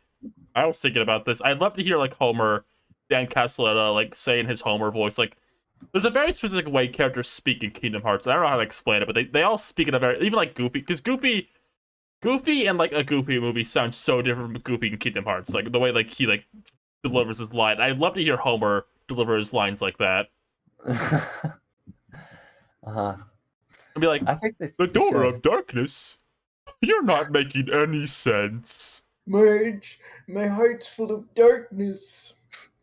Do you think that's their just what I don't know what I'm reading voice? Give me a Bart summon. I don't even think it's that. I just think there's a very specific voice. It's not, I don't even think it's like a bad thing. I think it like makes Kingdom Hearts feel very unique. But there is a very specific voice direction to how those games are done. Uh-huh. Anime dub Homer voice. I guess stilted is the word a little. It's a very charming stilted. It's very funny to hear like Disney characters speak like that. I would say. yeah. Because they're often like talking about sort of like a serious story, right? Mm. Is that Yeah. it? Like They're kind of those- Woody's confronting the bad guy. I love that Woody scene so much. It's great. Yeah, it's just so well done. It's like this is really just a guy that does not know what's going on. He's just like, I don't Jim- give a shit about what you're doing. Put Buzz back. Jim Hanks don't really care. ate that scene up. I like the fact that like, he's telling like I hope I know no one has ever loved you to a guy who has lost his friends. I think Or- I think the reason it sounds I think it's just a similar situation like why like Sonic Adventure 2 sounds like the way it does. Right. Okay. That makes sense. Or it's like, okay. But Yeah.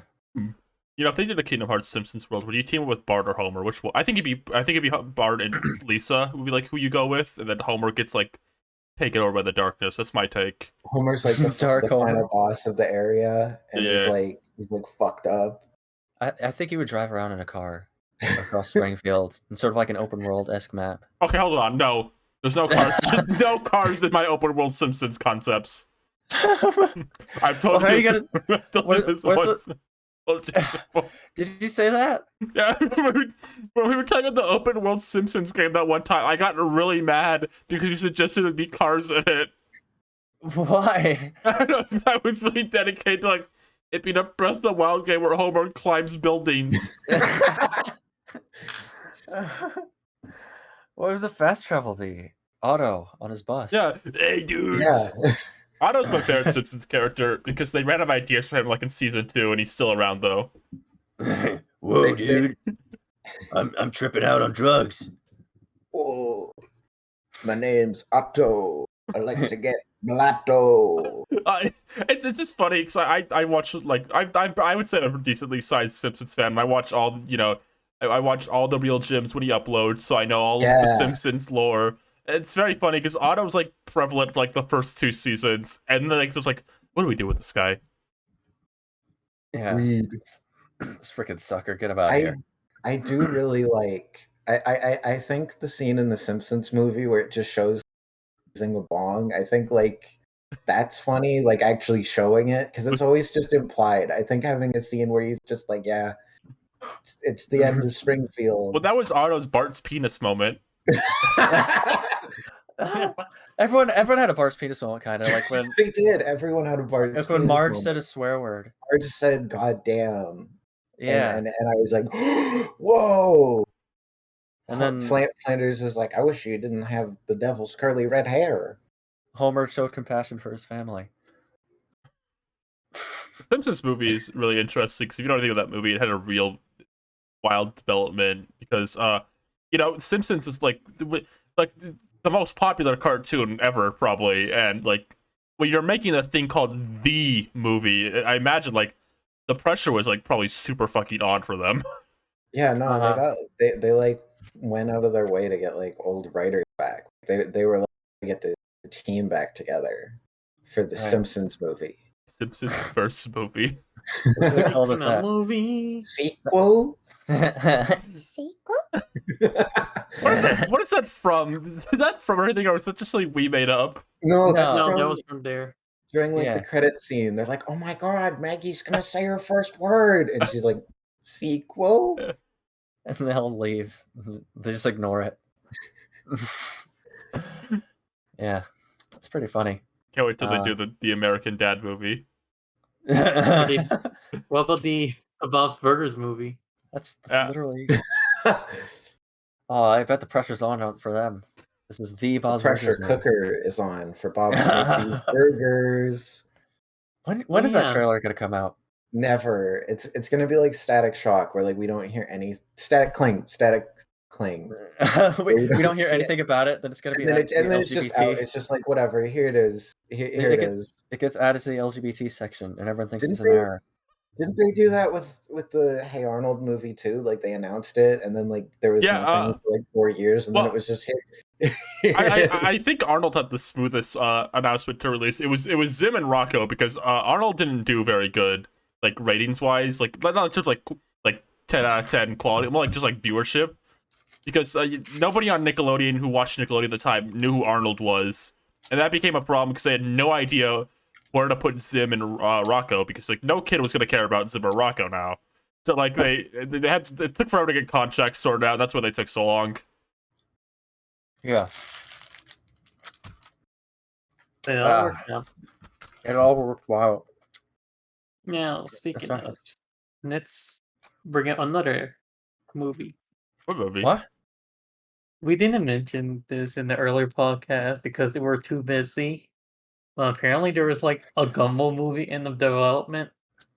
Oh yeah, like they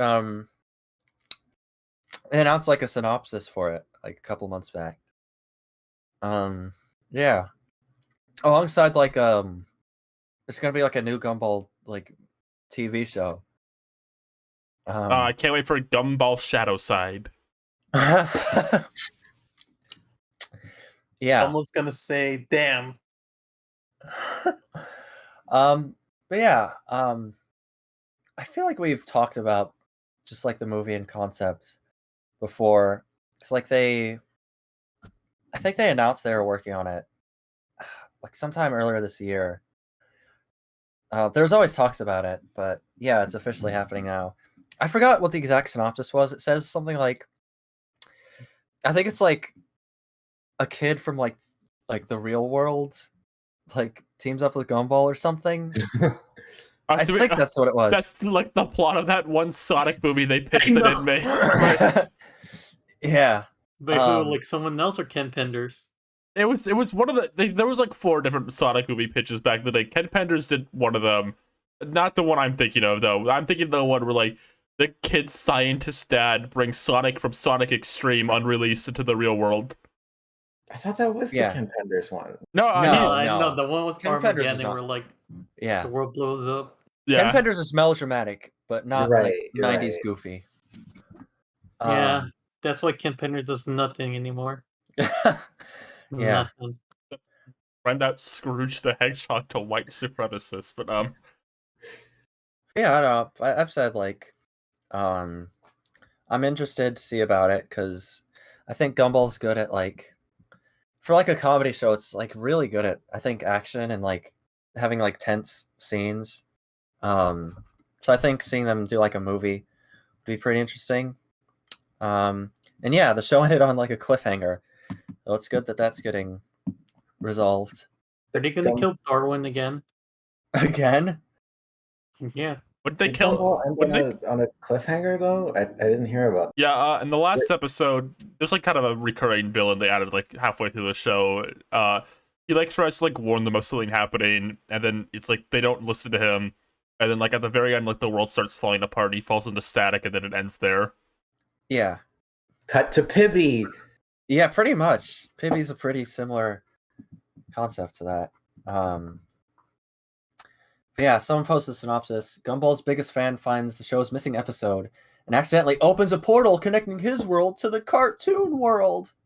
Then Gumball tries to kill him. Isn't that literally the plot to A Day with SpongeBob? Isn't that like what A Day with SpongeBob is supposed to be about? No, SpongeBob lives in the real world. Yeah, it was A Day with SpongeBob was like, it was like a mockumentary where SpongeBob's like an actor. He's real. Yeah. I'm gonna play the Day with SpongeBob fake theme song real quick. I really I don't know. I want to see what this is gonna be like if it's gonna be like a live action, because in the show's last episode they did do like they had like a live action character like that visited the school. Yeah. And he was like trying to turn all the characters into humans. That was like the villain, but he was like in a disguise. So yeah, I don't know. It's kind of neat. I guess I'm just anticipating it. I don't have much else to say, I guess. All right. This is probably the last news topic, unless I missed something. There was another Disney thing, but it wasn't part of the Plusiversary. I don't always care about every Disney Pixar thing, but I did. The trailer for Growing Red came out, and I think that movie looks pretty good.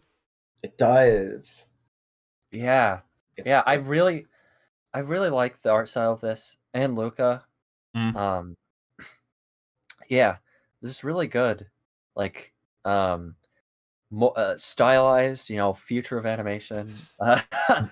No, but it's like actually like I really like how like the characters are designed and like their expressions. I think this one especially what is it called? Seeing red, turning red. It's it's one of those. Growing around. I think growing around. Growing around. Growing a red. I think for this, it feels like it reminds me of like sort of like old comedy anime, like like Doraemon or Atsumatsu. Yeah. Which I really like how that looks, and I think they translated it to 3D really well. Yeah, that's what I was thinking. It does look very like classic gag anime manga look to it. I like that. I think most people would say they're kind of bored of like this was a big thing, especially like post SpiderMan. I think everyone kind of got bored of the Pixar look, quote unquote. Mm-hmm. Right, of like just emphasizing photorealism over like a really strong like standout style. Yeah, so I'm really glad Pixar especially is doing like I guess more experimenting with like things that you can do with 3D. I'd say Soul was almost kind of a breaking point because like if you see that movie, like the Terrys have these like really unique like designs, like they're kind of flat, and then like the actual Soul guys are like marketable plushie characters, and I part of me feels like Disney like I have a theory all the Souls are supposed to look like the Terrys, and then like Disney came and said we can't make toys of those. So he needs like the baby. Oh, Joe, you should post my Soul Sona. Do we all make Soul Sonas? I know, but I remember the tweet you made about the ways you would die and turn to a soul. Hold on. Let's see if I can find it. I want to make a Soul Sona. Yeah, just imagine like if you died in Soul, what you would look like. I think my favorite thing about Growing Red in particular, animation wise, is I like when characters in 3D turn sideways and like their mouths work like how they would in 2D. I like that a lot. That's so good. That's so good. Like Sonic. Like Sonic? Yeah, like Sonic. Okay. Sonic's got the side mouth, I guess. Yeah, he's got the side mouth. But his mouth does it changes depending on Yes, angle. Sonic's mouth is very adaptable depending on like what he needs to be animated like. I like when CG stuff like sort of accommodates for like seeing characters at different angles in a way that 2D animation would. I like that this movie stars 4 girls and they all look a little weird. Yeah, they're weird. I'm very excited about that. Yeah, they look real. They look very like just kids you would see. Yeah, they're like goofy looking. They're funny looking. She has like, I love that she's got like a little Tamagotchi. It's fun. I like this movie takes place in the early 2000s specifically. I didn't notice that. I think I read that somewhere. It takes place specifically in the early 2000s.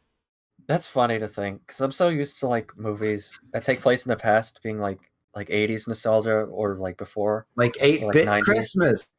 My life is like a video game. Trying hard to beat the stage. Oh, well, I am still collecting coins.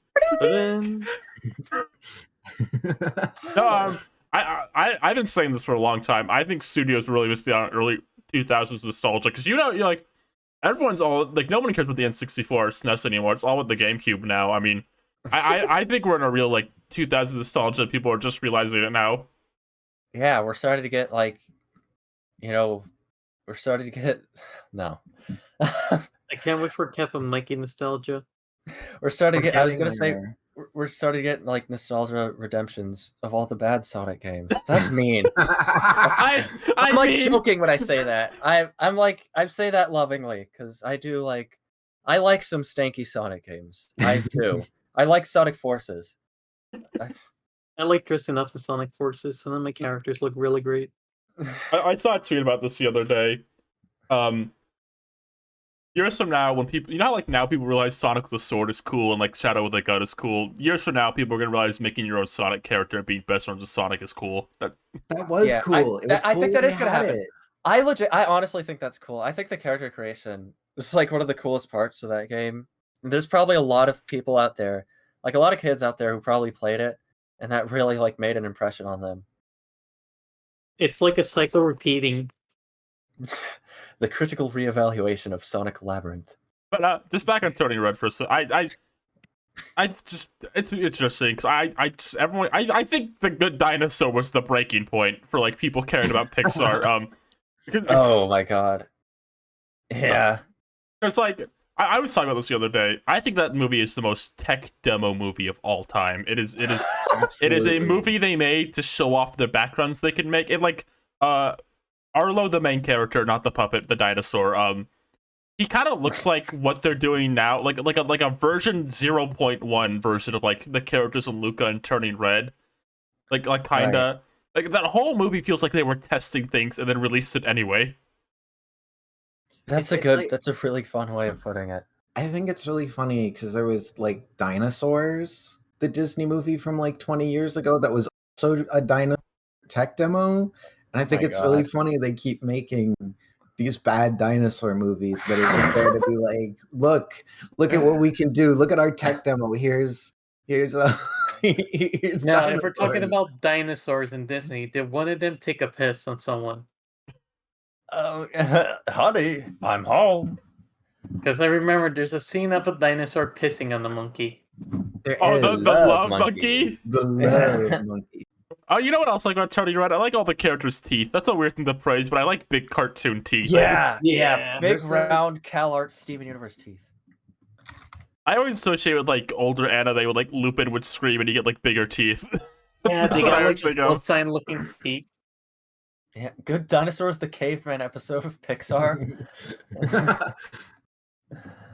Love monkey. But yeah, I'm glad to be excited for, because Luca, I think general audiences didn't.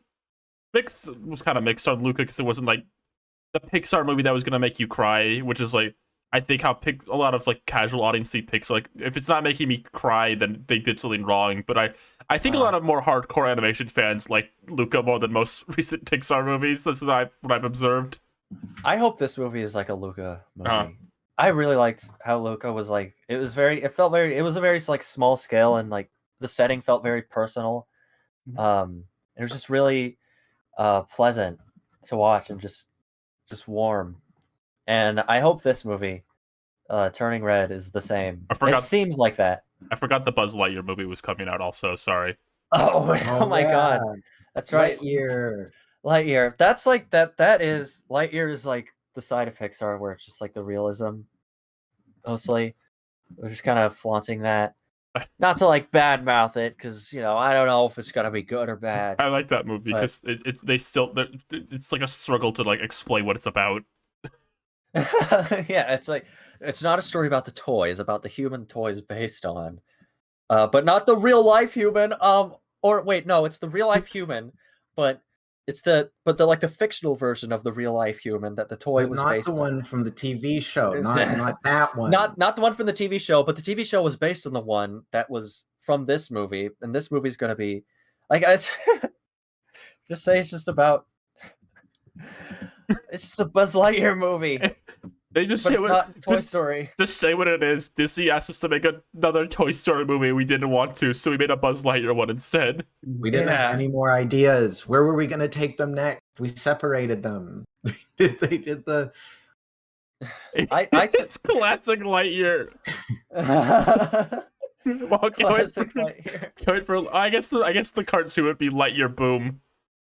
Lightyear Boom? Lightyear Underground. Lightyear Underground. No, I think Lightyear. My theory is that Lightyear is like the nostalgic revival of Buzz Lightyear, which was originally the cartoon. Mm-hmm. That the toy was made for. So they're gonna have like an after the credit scene where it shows like Bonnie and like the toys in a movie theater watching it. She's gonna be like holding, like, wow, Spoonie, Sporky, wasn't that a cool movie?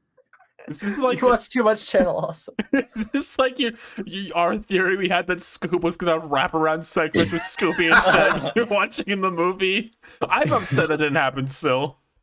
Yeah, all we got was MCU Mystery Machine ending. I wanted so bad for the movie to start with them in the theater talking about their movie and then ending with them in the theater going, wow, what a great movie, Scoob! This needs to have Buzz Lightyear voiced by Tim Allen. Yeah, saying the original is better. Yeah. Totally inaccurate. Is that what people think of me? Yeah. That would be pretty... They should do that. Yeah. I want to play the xylophone on Arlo Dinosaur's teeth so bad. I want to like rip open... I thought you meant like the puppet. Him for too. a second. I want to like unhinge... I want to unhinge Arlo the dinosaur's mouth, like one of those crocodile dentist games, and walk inside and see like, well, let's see the problem. Like you're really tiny, and it's like, oh, you forgot to brush. Oh, you got like looks like you haven't been flossing. You're doing like the Dexter's Lab shuffle with your feet. Let's see the problem here. Yeah. All right. That's what I want to do. That was all the news. This is the Wait, part. no. What? Earthworm Jim. Oh, I was gonna say the other Spaceman thing coming out, Earthworm Jim. Yeah. So Earthworm Jim. I just want to say right off the bat, it's hysterical that a selling point for the new Earthworm Jim is that the original creator is not involved in getting no royalties from it. like they know that's a selling point. Yeah, and everyone's happy with that. It's really funny. I think it's hysterical the second you remove him from the equation. They finally made an Earthworm Jim product that looks okay. Yeah. I'm excited. I'm like unironically incredibly excited. Like I didn't think I liked Earthworm Jim this much. Like I watched the like little like interview thing and I'm like, damn, this could be fun. This could be something. I like the way he moved because they kind of put an emphasis on like the fact that he's basically just a warm in a buff suit. Yeah, he's just like he's I really like that like they show the other characters all have bot limbs. Mm-hmm. Like because the suit is just him. The suit is just like it's like a mecha. He's basically a mecha. Yeah. And I like that all the Earthworm characters. I want to know what these other characters are. I'm really curious how they're going to introduce new Earthworm Jims. new worms of the lore. Yeah, there's a whole new Wormverse out there. Because he's just one. Like he was the only worm. I don't want to get too much into the Earthworm Jim. He's just like one worm who like found a spacesuit. Is it? Do you think they do like an origin story and like you see him eating dinner with his did you worm family? It's like worm parents. Yeah, just like a dirt plate. Yeah, just they have like dinner plates underground, just covered in dirt. Yeah. They've showed like a bit of like in show footage, and it's weird how like actually good it looks like quality wise. Like yeah, it looks really good. This looks better than like a lot of like this Disney stuff like on Disney Plus. They should let Bubsy on. They should let Bubsy on. You're right. After he completely failed his comeback, fittingly. That comeback was so funny because it was based solely on the premise of isn't Bubsy existing funny, and then like when the joke ran out, there was nothing left. And they released They made two whole Bubsy games. And they were the premise of remember Bubsy? Remember how funny Bubsy is? Well, at least Bubsy got verified on Twitter. I guess we did. Did they get verified? Yeah. I love that they released that first game alongside Super Mario Odyssey and Sonic Forces. They did. It's really funny. Didn't they have like an ad where it was like where it was like Sonic sucks, ew, and like it's like Halloween, and he's like, oh, what a scary costume. They did do that.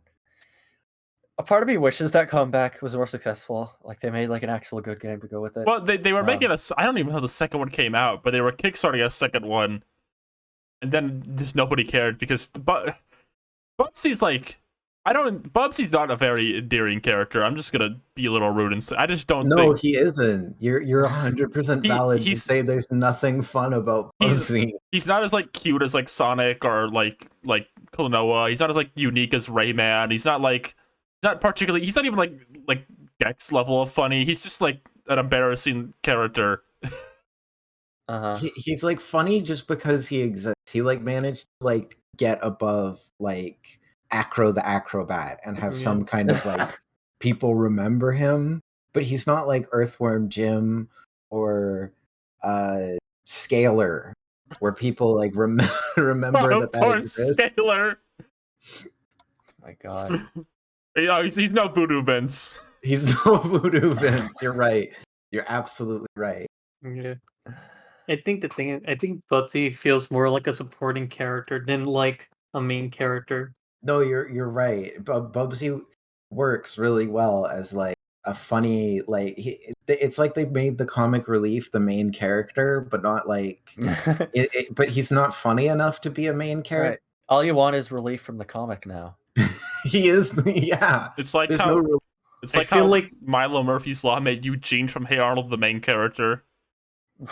Oh. I tried to watch the Hey Arnold movie and Paramount Plus would not load it. I couldn't. I made it. The last thing I remember seeing was like Eugene was trying to sing. I'm sorry, Rosa, you were trying to say something. Planet Sheen. Planet Sheen. It's probably Bubsy is the Sheen Estevez of Gex. That's the whole reason I'm on this podcast, because I run Gex Quote, the best. Yeah. That's what. This is the second time I've been on a podcast because of Gex Quote. I was on a Power Rangers podcast. Gex seems like just a great character for you because you like mascot like characters. Yeah. And you also like Austin Powers. I do like Austin Powers. So Gex is just that. Best of both worlds. Gex is just like Croc and Austin Powers got put in a blender and put into a gecko-shaped mold. And I don't think Gex is like a slut though. I feel like he's kind of a slut on Gex Quotes. I've made like a point to make him a homosexual and like not horny, but like, you know, he calls Earthworm Jim James. I feel like he's always been like kind of sexy. No, yeah, he's sexy in the same way that like the Hop Rabbit is like you remember in Hop when he goes to like the Playboy man, she's like, "I am a very sexy bunny." I don't remember You that. don't remember? That's like the I only. do. I remember. That's like the only funny joke in that movie. He goes to the Playboy mansion and he's like, "It's a home. I'm a very sexy bunny." What about when he like him and his rabbit family killed the guy? All I remember. I was thinking Peter James. Never Remember when mind. Hank Azaria did his vaguely racist voice for the duck? All I remember from Hop is when Hop, like his mom died and he opened the portal and he landed in Montana. Is this Guardians of the Galaxy?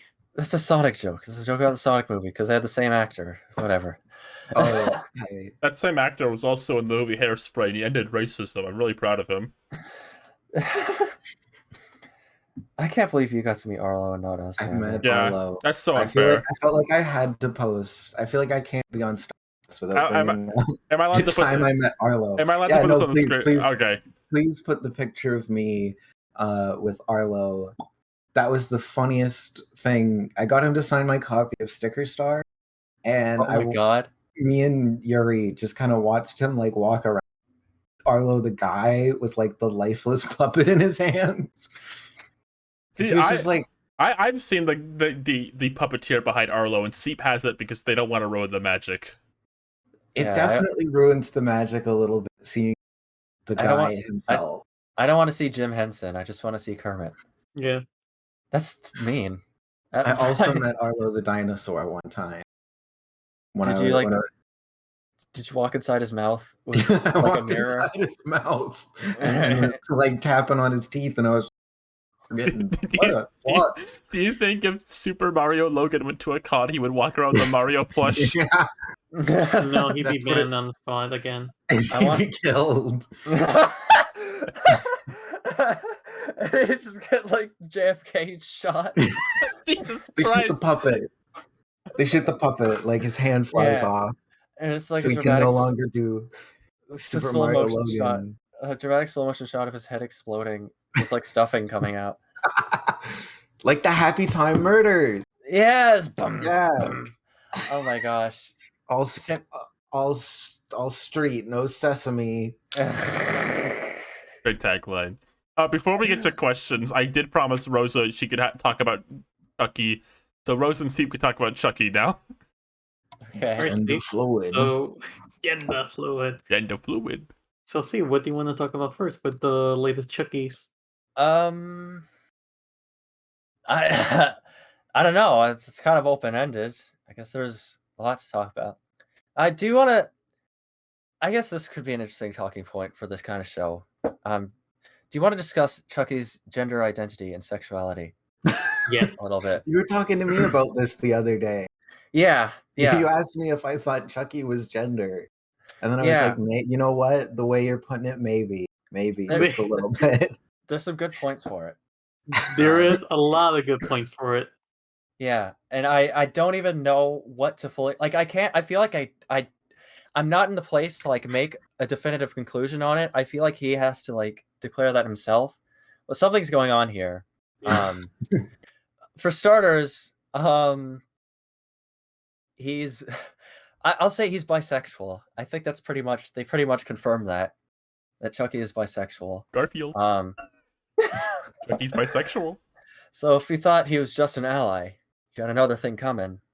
Well, because basically in the Chucky series, he has like different. He's like inhabiting different bodies at the same time. And one of them, he like took a body of this woman. From the Cult of Chucky. Yeah, and she's actually played by the daughter of the actor who plays Chucky, which is pretty neat. I really like her. She's a good actress. The seed of Chucky. Yeah, but not. Yeah, but so it's like, there's like one point where they pretty much say that he, like Chucky's wife, applauds him for expanding his palate, suggesting that he like he does it with men in his new lady body, while also doing it with his wife, which pretty much, yeah. So Chucky's bisexual. But I They're also the weird bisexual couple. yeah. But I also like part of it too is like so like when Chucky's in like the lady body, he like wears like lingerie. And I'm like I feel like there's so much to that that could be unpacked that it's like not really addressed, but it just really makes you think about how like is he wearing that because he likes how it feels on him? Is he wearing that because he likes how it looks on his body? Like his new like lady body? Or is he doing it because his wife, who is also bisexual, likes how it looks? I think I feel what do like you think, Rosa? I feel like it's more on the wife part because like she really did say like she's just tired of Chucky. Yeah. And then like that happened in the latest episode where like because basically the thing is like the lady who owns the body and Chucky, sometimes they like switch like who's fronting, I guess. And they basically said like Tiffany, who's like Chucky's wife, is like more into like the girl than she is to Chucky now. Wow, he's bisexual. I didn't know that. Yeah, I can't wait to see Chucky at Pride. Yeah, I just think there's a lot that's interesting there.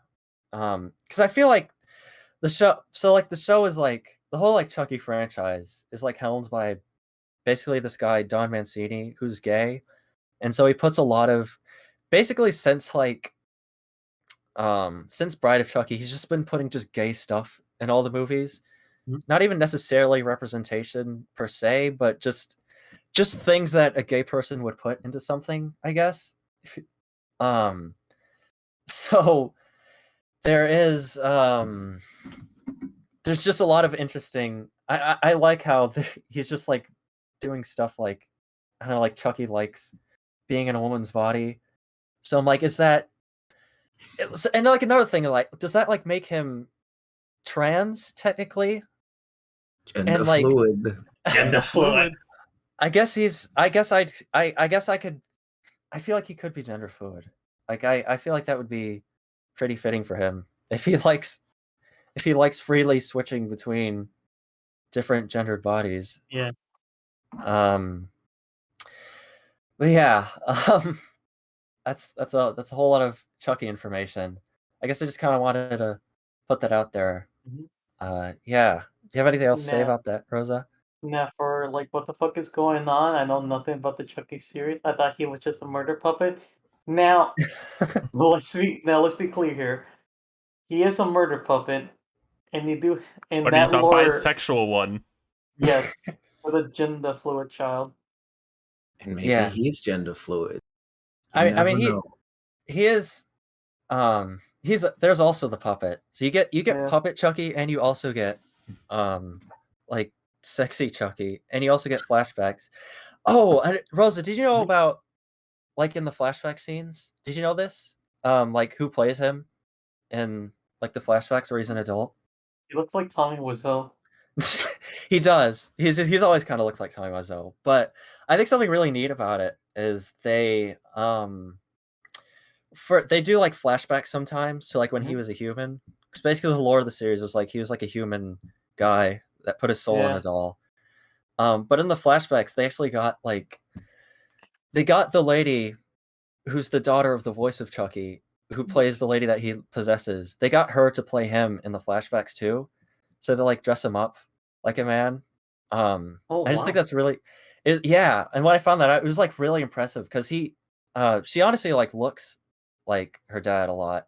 Yeah. And so she pulls it off pretty good, I think. Yeah, it's like I knew they were like doing some deep like lip syncing with the voice.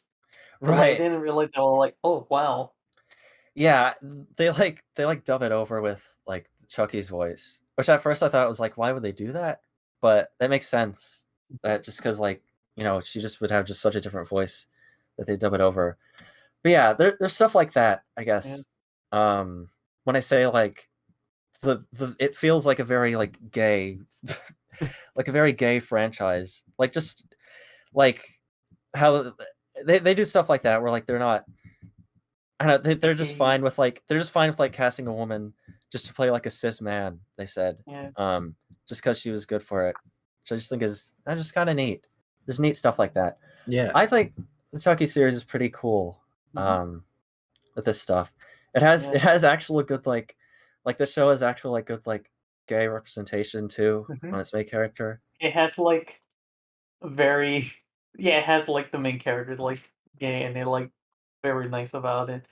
Chucky is like the like queer art being messy kind of thing going on. Yeah, I guess so. Yeah.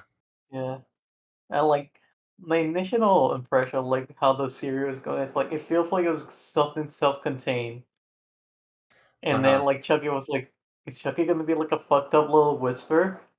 And then it keeps going on, and then it's like now starting to pull from like the original Chucky's series, and then it's connected to this one, and it's like clear now. It's a continuation, and Chucky decided to like build it or start an orphanage. Yeah. No, metaphorically. Yeah, I think that's a neat thing about the series, like just all the movies and everything, is that because they're all written by one guy, like it's all just one continuous continuity. So I think it's pretty fun to get into.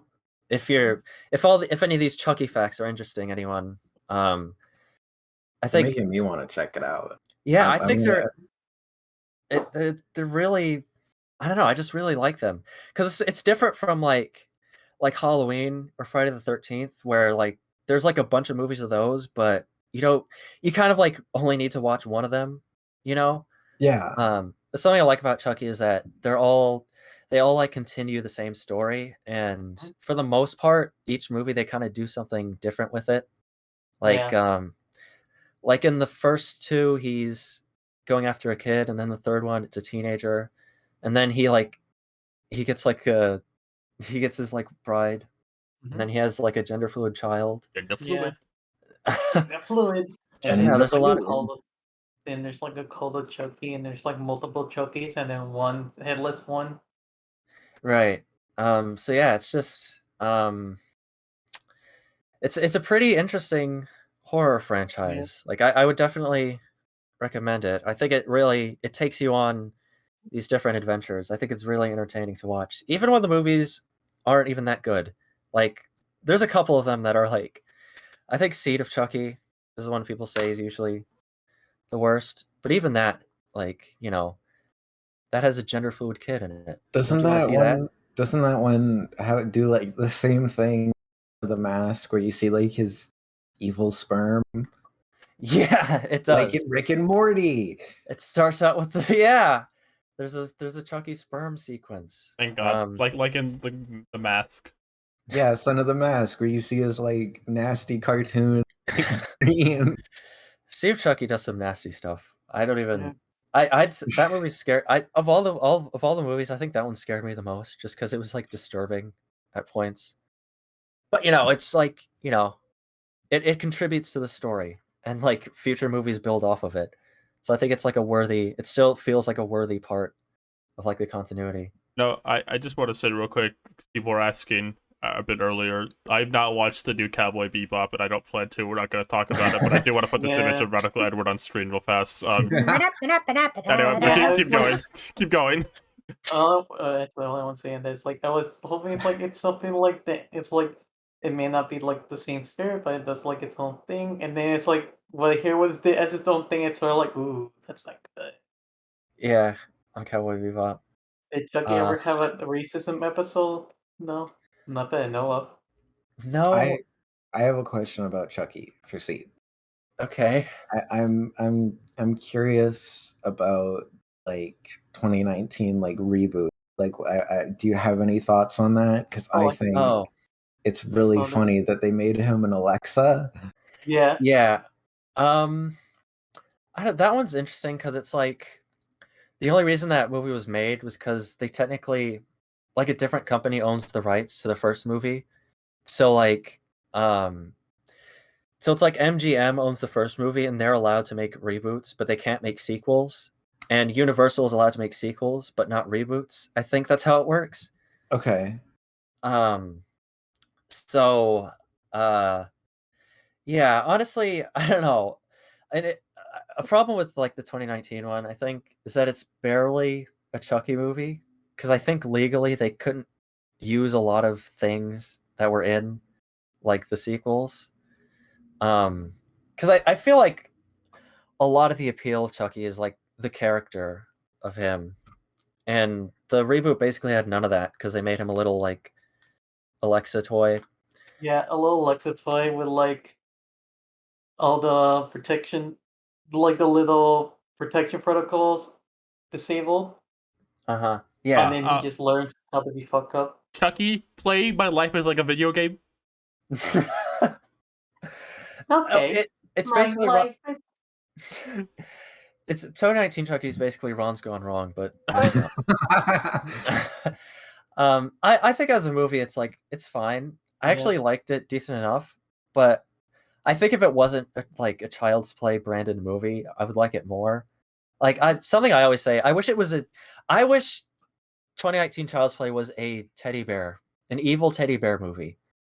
I mean, they did have like a teddy bear Chucky. Yeah, there's a scene where like a bunch of the Chuckies go like crazy. And there was like different designs of them, and one of them was a teddy bear.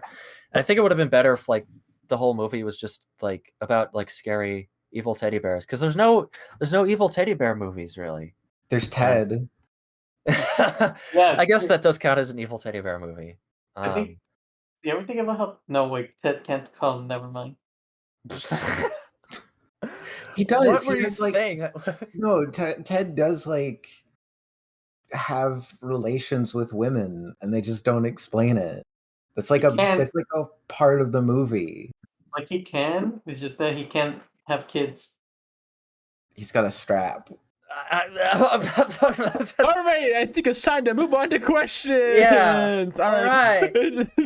Part of the show where if you're in the audience, you could ask us a question to talk about for a minute. Please don't ask stupid questions like, what's your favorite number? Go on. And everyone's going to ask 12. that. Yeah, I knew that was coming. We've been going for 2 hours? Yeah. Oh my God. You guys had a nice little Chucky talk. We had a good Chucky talk. I feel like this episode's been pretty good. We've had a nice mix of like comedy, some shenanigans, some discussion. I was gonna say 6 hours. What's your least favorite number? What's your least? Yeah, okay, yeah, you guys are all you're all. Why every time the question segment? What's your favorite fictional restaurant? I like. I want to go to Bob's Burgers. Yeah. You know that restaurant in like what was that Gigi Quintel show?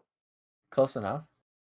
Yeah, close Regular enough. show? You know the restaurant. Oh, the restaurant, like the restaurant that they go into that's really fancy. They make the food in their mouth, and you could poop in public. Oh, yeah. Okay, that. I do not want to go to that restaurant. I'd rather go to Bob's Burgers too. I don't want any poop particles in my food. I think the thing about Bob's Burgers is I'm sure Bob makes a mighty burger, but I think it's more about the people. Yeah, it's about the connections. You get to see his family. Yeah, remember the commercials? Come meet our family. And the Teddy goes, meet me. It's where everybody knows your name. Bob's Burgers. I would go to McDowell's from Coming to America. I just think that's a funny concept, like a rip-off McDonald's in Africa. I don't know about like this is probably a lot of obvious ones, but like in terms of a cartoon food I've always wanted to eat, there's like those electric nachos from OKKO, and I've always wanted to know the bliss of what those would taste like. Yeah. Oh yeah, I changed my mind. I want to go to Gar's Bodega as a restaurant. Have a nice dinner. Yeah, and like eat like the triple shot power. I want to eat a glorb.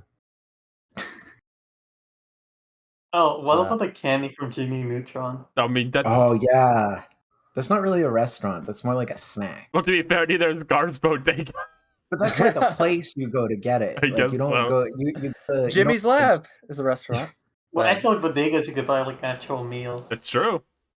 I know, because I'm a New Yorker. You would know. You're in New York, baby. New York, I the need to greatest remind you, city I'm in the from New York. world. Someone I asked. need to also tell you I ride in subways. You do. Someone asked about Animaniacs season 2. I've actually watched like half of it now. I've been getting through it. Yeah, I think it's pretty solid. I You know, didn't I didn't really get into season 1, so I don't think I'll really like season 2 that much. yeah, it's basically that. Like, if you like season 1 and you like this one, I think it's. I don't know how I'd compare them. I haven't seen season 1 since it came out. But there have been pretty good parts of it. I might say it's better. I don't know. But it's, if you like Animaniacs, you'll like it. But there's a few things. Oh, like this is a good place to bring this up. There was like a string of 3 episodes where for some reason, like each time, like 3 episodes in a row, they had Pinky and the Brain like meet like Vladimir Putin and Kim Jong Un. They appeared for like 3 episodes in a row, and I was just like, "What's going on?"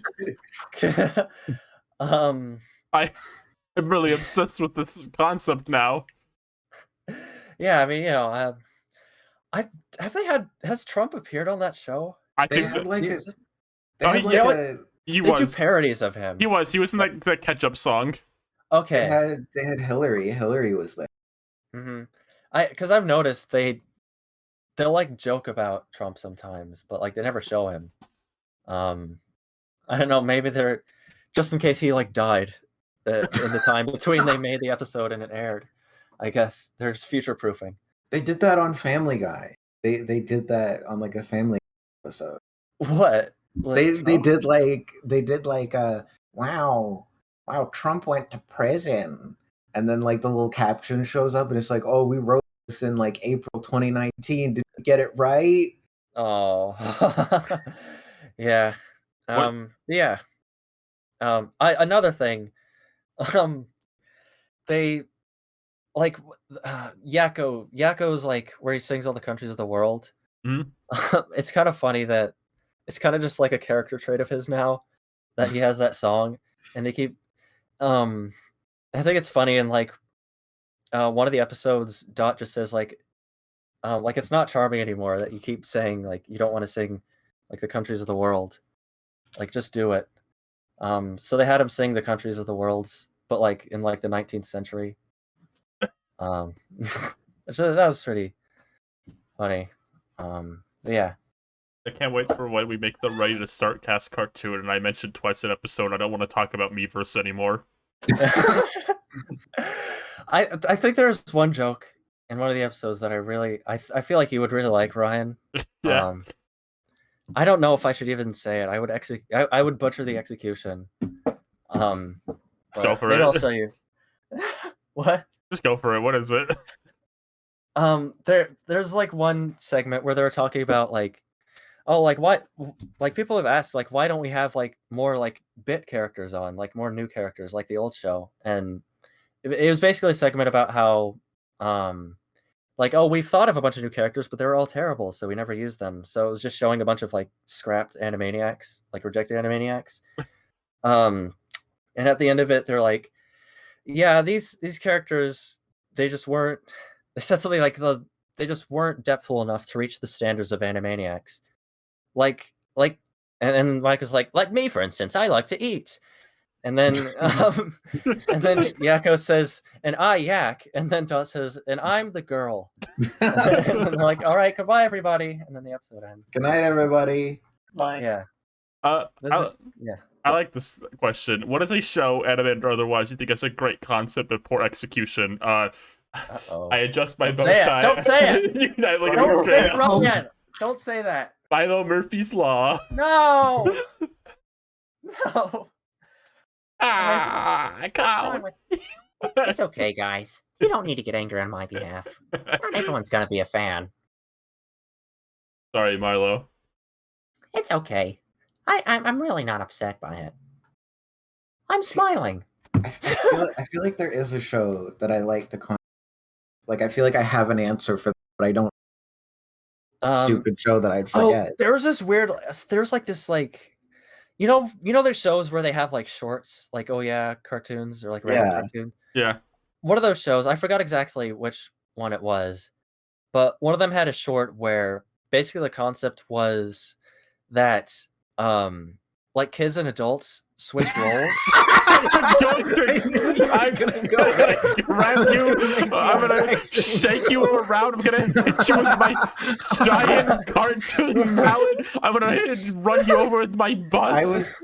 I was so excited when we were doing that like Mr. Enter watch party, and I queued that because I knew you hadn't seen that. Then he just gave birth to this man. I think the Baby Cabin Push show was great in concept, but poor in execution. Oh wait, I got a show. Yeah. Kappa Mikey. Kappa Mikey. Now, what was wrong with the execution of Kappa Mikey? Nothing. What wasn't okay? I mean, like that show. It's only entertaining in like a feral sense. It's like watching like some weird creature like rummage around in a box, and then things just somehow happen. Hey, do you think if I changed the game we were playing to Pokemon Brilliant Diamond, we get more views? We're about to end the show. Put that up on the screen. Put that up on the screen. We just put a screenshot on to pretend we're playing it. I wanted to say, if Milo Murphy's Law was an anime, the big build-up would be like Milo finally be able to cry. Everything just goes wrong for me, and I can't do anything about it. I try to control it, but it's no hope. Oh my gosh, Xander, what Smosh? You think Smosh was great in concept but not execution? Okay, no, you're gonna. I'm not gonna talk about. But you're gonna. I feel like if this wasn't the very end of the show, this would be a segue into me talking about very strong feelings about this. I have very strong Smosh movie opinions. Specifically the movie. Specifically the movie, because it's the most confusing movie I've ever seen. Like, genuinely. Is that the one where they go into the Markiplier universe? Yeah, that's the one where they go into YouTube, into a. That's awesome. And they go to like a furry convention. They go to like a furry convention. What an awesome movie. What? What are they doing there? I don't know. I don't like the furry community. I remember that. I'm glad I get to be on the episode where for pretending to play Pokemon. I'm glad I got to be a part of this one. I can't find the settings box in OBS right now, so I can't change the game. Good. Our ruse has failed. Yeah. Hey, we went up 2 viewers. My plan's working, actually. We're playing Pokemon. Why do you want to increase viewership? No, we're not. The show's gonna go off in like 5 minutes. It'd be funny. Somebody came on and saw this. Like, oh, they're playing. You want funny? You want funny? Yeah. Yeah. Here's my impressions corner. Okay, here's Oh boy. Okay. Do your Scooby voice. That's him. Oh my god, you're playing Pokemon.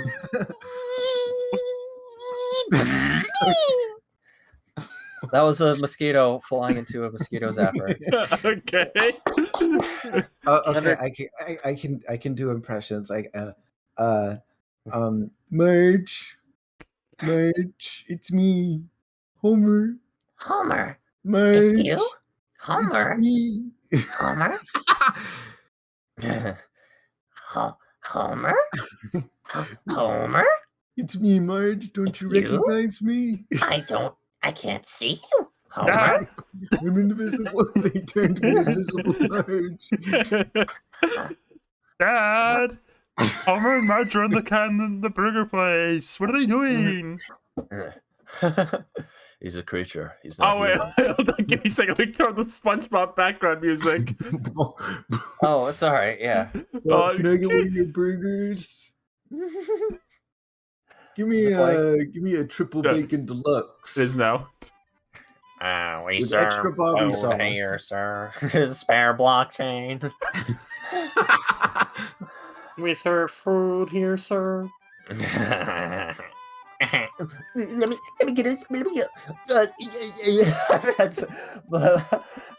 Most Krusty Krab ever. I want Bubble Bass to meet comic book guy in The Simpsons and Paramount Plus anniversary. Ryan, you're doing like 4 things. I can get this stream taken down right now. We're Oh my going God. down to this ship. Peaks. This is, No, we can do more voices. Oh, I okay. got one. I'll do my Morty voice. Okay. Yeah. Hey, it's me, Morty. Oh, G-Rich, we're gonna get the, Union. Come on, we're gonna get DMCA'd. Oh my gosh, Gordon, we're gonna get DMCA. Come on, my sister's over the loud house. Geez, Rick, we're gonna get DMC'd off Twitch. We're gonna. I just want to be special compared to my sisters.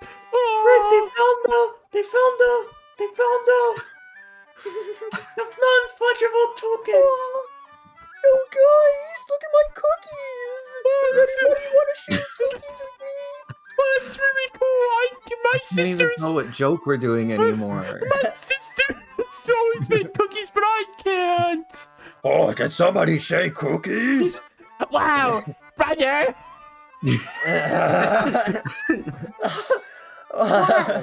Wow, it's me, so Morty just tell me- Wilson. You're We're telling in me there's a danger. multiverse. We're in danger. We're in Wow. multiverses.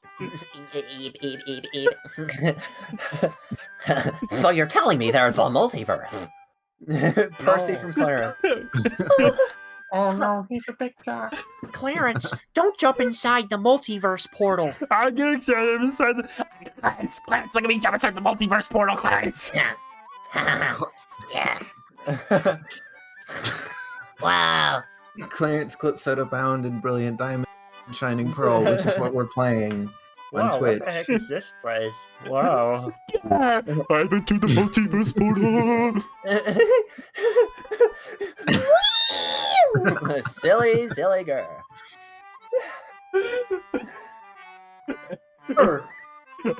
The call-up post. What?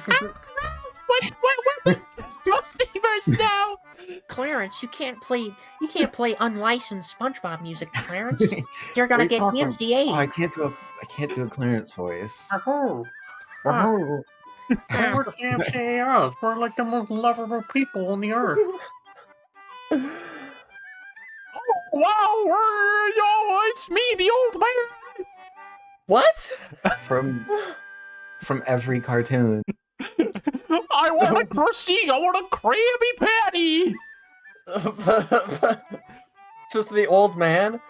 Mighty ho, it's me, Kermit the Frog. And then, I've been pulling my arms. and then Barney comes in and sees everyone. Guys! I know we could do it all. Bring it all home. I used to be alone. Just No. me against the raging tide. But I guess I Ryan- should have known. And you were always by my side. Ryan, you know what's funny about this joke you do with Barney singing? Yeah. Is that on the actual show, Barney sings in like every other episode, but the joke is that he's like a good singer. So we're just like stealing the joke and botching it. Is what we're doing. We're writing the joke. We are the writing the joke. We are the joke. We're writing a new Simpsons episode right now where Barney sings, and he's never done that. Barney, I didn't know you could sing. No, they had the like whole barbershop No, thing, right?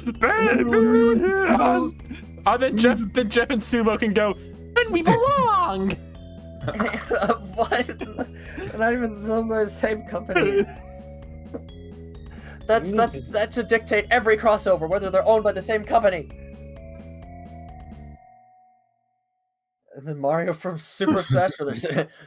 Oh, I'm here now in a Mario celebrating plus anniversary. Let's go! It's me, Smash Brothers Mario. And then Tootie comes in, and then all the little boys go, ah! So they'll just run away, and then the episode of Right at Start Cast can finally end. And then Guckany Kong. What about Guckany Kong? Guckany Kong shows up. It's me, Donkey Kong. Baby Kong. Wait, I need to read. Donkey Kong. I need to read the message beat for beat. Where is it? Where is it? Hold on, Gunky Kong, Mr. Eddie Incredible, Diddy Kong with Gummy Krabby Patty, Homer, Funk Kong, Arlo Skitter, Krabs, Jack Pacha, Cusco Susie Hikaru, Mr. Pig, Scooby and Shaggy, Pooh Bear, Tigger, Eeyore, Rabbit, Eggman, and various Disney characters from the classic era. Shall we all not come together to sing Nothing's Going to Stop Us Now from Cats Don't Dance and a big, glorious musical number featuring all favorite characters? Godzilla is saying that, by the way.